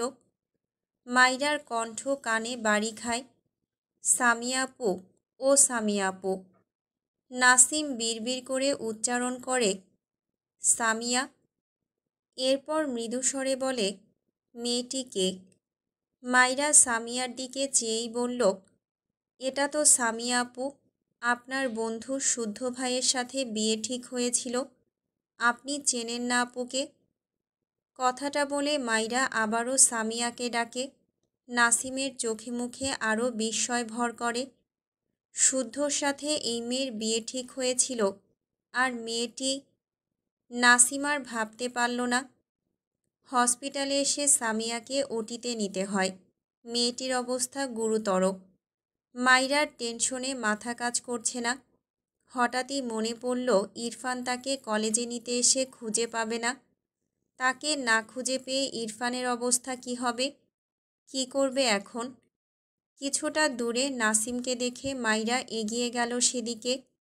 এরপর মৃদু স্বরে বলে, ভাইয়া, আপনার ফোনটা একটু দেবেন? নাসিম ঘাড় ঘুরিয়ে একবার মাইরার দিকে তাকায়, সাথে সাথে দৃষ্টি নিচু করে বলে, ফোন নেই। তখনই নাসিমের ফোন বেজে ওঠে। মাইরা অদ্ভুতভাবে তাকায় নাসিমের দিকে। নাসিম কিছুটা বিব্রত হয়, তবে সে মাথা তুলল না। ফোন বের করে কথা বলে পকেটে ফোন রেখে দেয়। মাইরা আবারও বলে, ভাইয়া, ফোনটা একটু দিন না, 2 মিনিট পরেই দিয়ে দিচ্ছি। নাসিম জিভ দিয়ে ঠোঁট ভেজায়। বারবি ডলের এভাবে বলা কথা তাকে কতটা কষ্ট দিচ্ছে মেয়েটা যদি জানত। নিজেকে সামলায়, গলা ভিজিয়ে শক্ত কণ্ঠে বলে, সরি, দিতে পারবো না। কথাটা বলে নাসিম একটা ঢোক গিলল, যেন একটা বড়সড় কাটা গিলে ফেলেছে। মাইরা অসহায় চোখে তাকায়। এই লোকটা এমন অদ্ভুত কেন? ইনি না ইরফানের ফ্রেন্ড? তাহলে এমন অদ্ভুত কেন বুঝল না। কোথায় ভাবলো ইরফানকে কল করে আসতে বলবে এখানে, কিন্তু সে তো ফোনই পাচ্ছে না। এখন ইরফানকে কিভাবে বলবে সেই হসপিটালে আছে? দৃষ্টি ঘুরিয়ে সামনে তাকালে ইরফানকে দেখে অবাক হয়ে তাকায়। ইরফান দ্রুত পায়ে তার দিকেই আসছে। মাইরা মৃদুস্বরে বলে, শিশরাজ। নাসিম মাইরার বলা আনকমন নিকনেমটি শুনতে পেয়ে ভীষণ অবাক হয়। সামনে তাকালে ইরফানকে দেখে ঢোক গেলে। মাইরা ইরফানের দিকে এক পা বাড়ানোর আগেই ইরফান মাইরাকে 2 হাতে জাপটে ধরে তার বুকে। নাসিম দেখল ইরফানের 2 হাতের বন্ধনীর মাঝে মাইরাকে।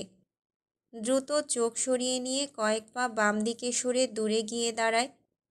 ইরফান মাইরাকে শক্ত করে ধরে মৃদুস্বরে বলে, মাই বাট ফ্লাওয়ার, কি হয়েছে তোমার? তুমি কি সিক? মাইরা ইরফানের থেকে নিজেকে ছাড়িয়ে কিছু বলতে চায়, তার আগে ইরফান মাইরার সাদা হিজাবে রক্তের ছিটে ফোঁটা দেখে ভীত স্বরে বলে, what happen but flower, are you okay? কথাটা বলতে বলতে ইরফানের দৃষ্টি আটকায় কিছুটা দূরে দাঁড়িয়ে থাকা নাসিমের উপর। মুহূর্তেই চোয়াল শক্ত হয়ে যায়। মাইরা কোনো রকমে বলে, না না, আমি ঠিক আছি, আমি তো। মাইরার কথা বলার মাঝেই ইরফান নাসিমের উদ্দেশ্যে চিৎকার করে বলে, এখানে কি করছিস তুই? মাইরা ঝাঁকি দিয়ে ওঠে। সে তার বলা কথাটুকু শেষ করতে পারে না। নাসিম ইরফানের দিকে চেয়ে মৃদুস্বরে বলে, ইরফান, আমি।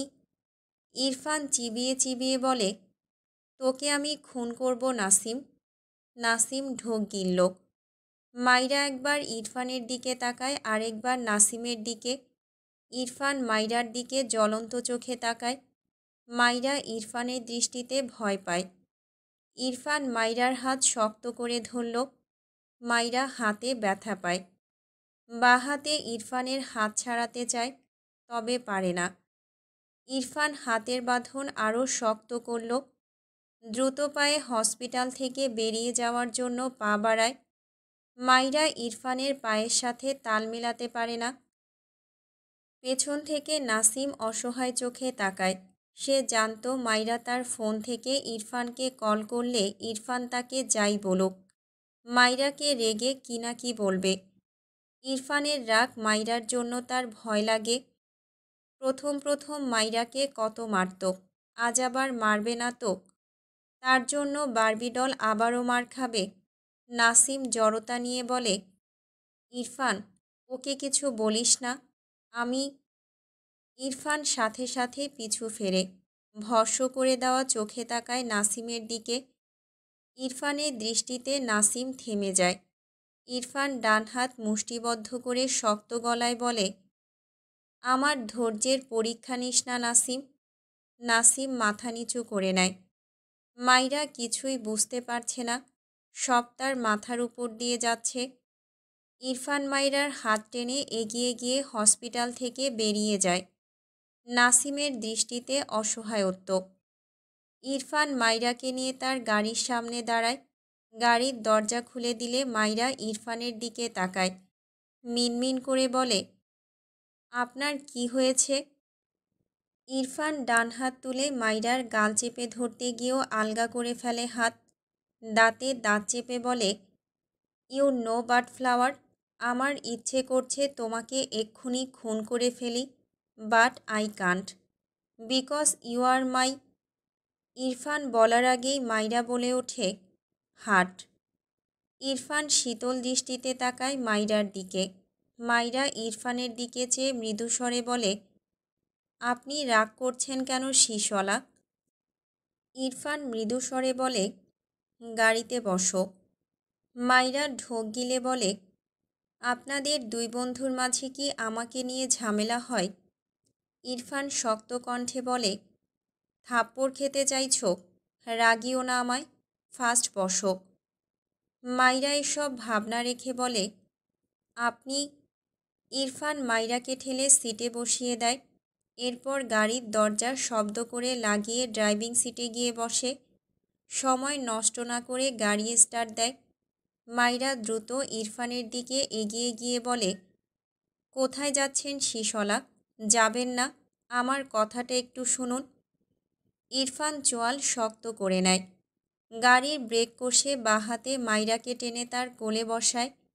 মাইরার মুখ চেপে রেগে বলে, আবার ওখানে যাবি? এই, তোরা আমার মাথাটা ঠান্ডা রাখতে দিবি না বলে মিশনে নেমেছিস? মাইরা তার মুখ থেকে ইরফানের হাত সরাতে চায়। ইরফান শক্ত চোখে তাকিয়ে আছে মাইরার দিকে। মাইরা অসহায় চোখে তাকায় ইরফানের দিকে। ইরফান মাইরার দৃষ্টিতে দৃষ্টি মিলিয়ে মাইরার মুখ থেকে তার হাত সরিয়ে নেয়। মাইরা ভাঙা গলায় বলে, আপনি আমাকে অকারণে রাগ দেখাচ্ছেন কেন শিশলা? আপনি যে বলেছিলেন আর রাগ দেখাবেন না। ইরফান কেমন করে যেন তাকায় মাইরার দিকে।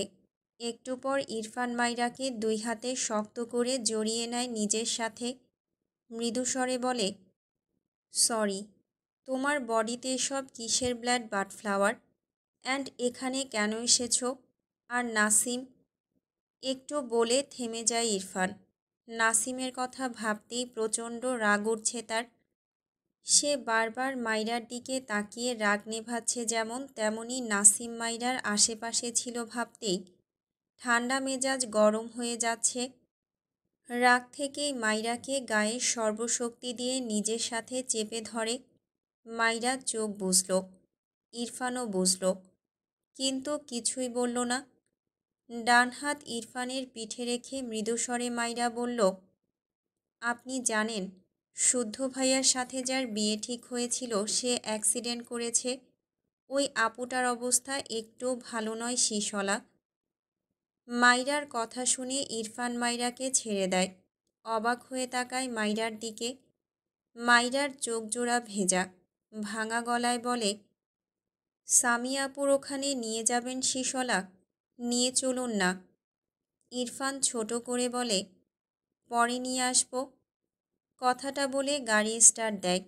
মাইরা অসহায় চোখে তাকায়, তবুও স্বস্তির নিঃশ্বাস ফেলল। পরে আনবে বলেছে যখন, তখন আনবে নিশ্চয়ই। আপনার পেশেন্টের অবস্থা ক্রিটিক্যাল, চাইলে দেখা করতে পারেন। ডক্টরের কথায় নাসিম দ্রুত মাথা তুলে তাকায়। সামিয়ার কথা মনে পড়তেই সে দ্রুত পায়ে ওটি রুমের দিকে এগিয়ে যায়। ভেতরে গিয়ে দেখল সামিয়া মেয়েটা কেমন ছটফট করছে। নাসিম ঢোক গিলল। সামিয়ার মুখ দেখলে তার বারবার শুদ্ধর কথা মনে পড়ছে। সামিয়া এমন ছটফট করছে কেন? নাসিমের কেমন যেন ভয় লাগল।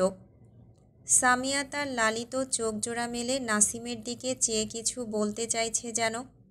নাসিম দ্রুত পায়ে এগিয়ে এসে সামিয়ার পাশে দাঁড়ায়।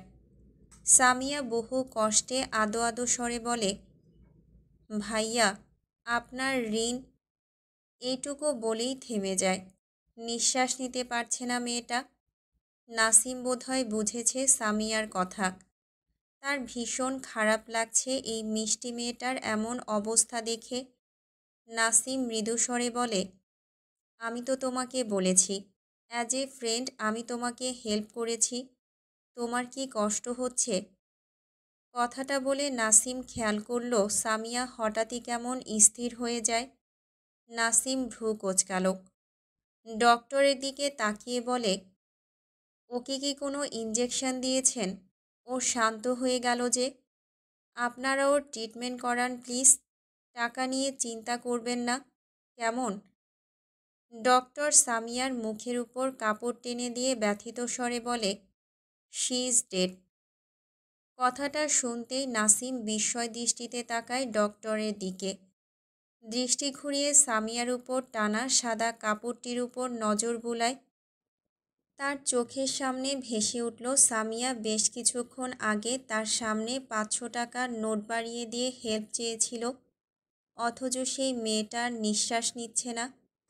নাসিম কেমন নির্জীব চোখে চেয়ে রইল। খেয়াল করল সামিয়ার বাঁ হাত বেড থেকে নেমে অনেকটা ঝুলে আছে। হাতের ফাঁক থেকে একটা কাগজ পড়ে গেল। নাসিম নিচু হয়ে কাগজটা কুড়িয়ে নিল। কাপা হাতে 3টা ভাঁজ খুললে প্রথমেই চোখে পড়ে, প্রিয় শুদ্ধ সাহেব। নাসিম চিঠিটায় চোখ বুলায়। পুরো লেখাটুকু পড়ে তার গলায় কাটা বিঁধল যেন। কাগজটি ভাঁজ করে পকেটে রেখে দেয়। 2 হাতে তার মুখে হাত বুলায়। ঠিক কতক্ষণ যে এভাবে বসে থাকলো জানে না। সামিয়ার হাতটার দিকে চেয়ে থাকলো বেশ অনেকক্ষণ যাবৎ। এরপর কাপা হাতে সামিয়ার হাত ধরে ধরা গলায় বলে, তোমাকে ভালো বন্ধু হিসেবে পাওয়ার আক্ষেপ থেকে গেল সামিয়া। বাড়ি ফিরে মাইরা ইরফানকে অনেকক্ষণ থেকে বলছে সামিয়ার খবর নিতে। মেয়েটা কতগুলো ধমক খেয়েছে, আবার ইরফানকে বুঝিয়েছে। ইরফান সবশেষে মাইরার কথা ভেবে তার সব রাগজেদ সরিয়ে রেখে নাসিমের নাম্বারে কল করে। ওপাশ থেকে নাসিমের ভারী গলা ভেসে আসে, ইরফান, মেয়েটি মারা গিয়েছে রে। নাসিমের কথাটা শুনে মাইরা ইরফান দুজন দুজনের দিকে বিস্ময় দৃষ্টিতে তাকায়। ইরফান ঢোক গিলে বলে, হোয়াট? নাসিম কথা বলতে পারে না। মেয়েটি তার চোখের সামনে মারা গিয়েছে।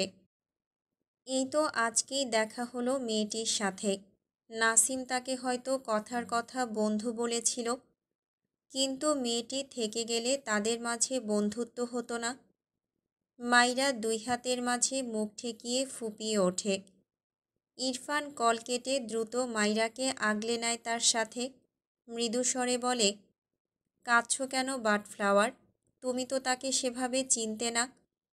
মাইরা ফোপাতে ফোপাতে বলে, আমার অনেক ফ্রেন্ড হয়েছে শিশলা, কিন্তু এমন মেয়ের সাথে কখনোই পরিচয় হয়নি যার বাবা মা নেই। সামিয়া আপুই একমাত্র ছিল যার বাবা মা কেউই ছিল না। আমি জানি বাবা মা না থাকলে কিভাবে বড় হতে হয়। আমার তো সামিয়া আপুকে নিজের বোন মনে হতো। সামিয়া আপু হয়তো তার দুঃখ আমাদের বলেনি, কিন্তু আমি জানি সে অনেক দুঃখ নিয়ে বড় হয়েছে। আপুটা কোথায় হারিয়ে গেল, আমার খুব কষ্ট হচ্ছে।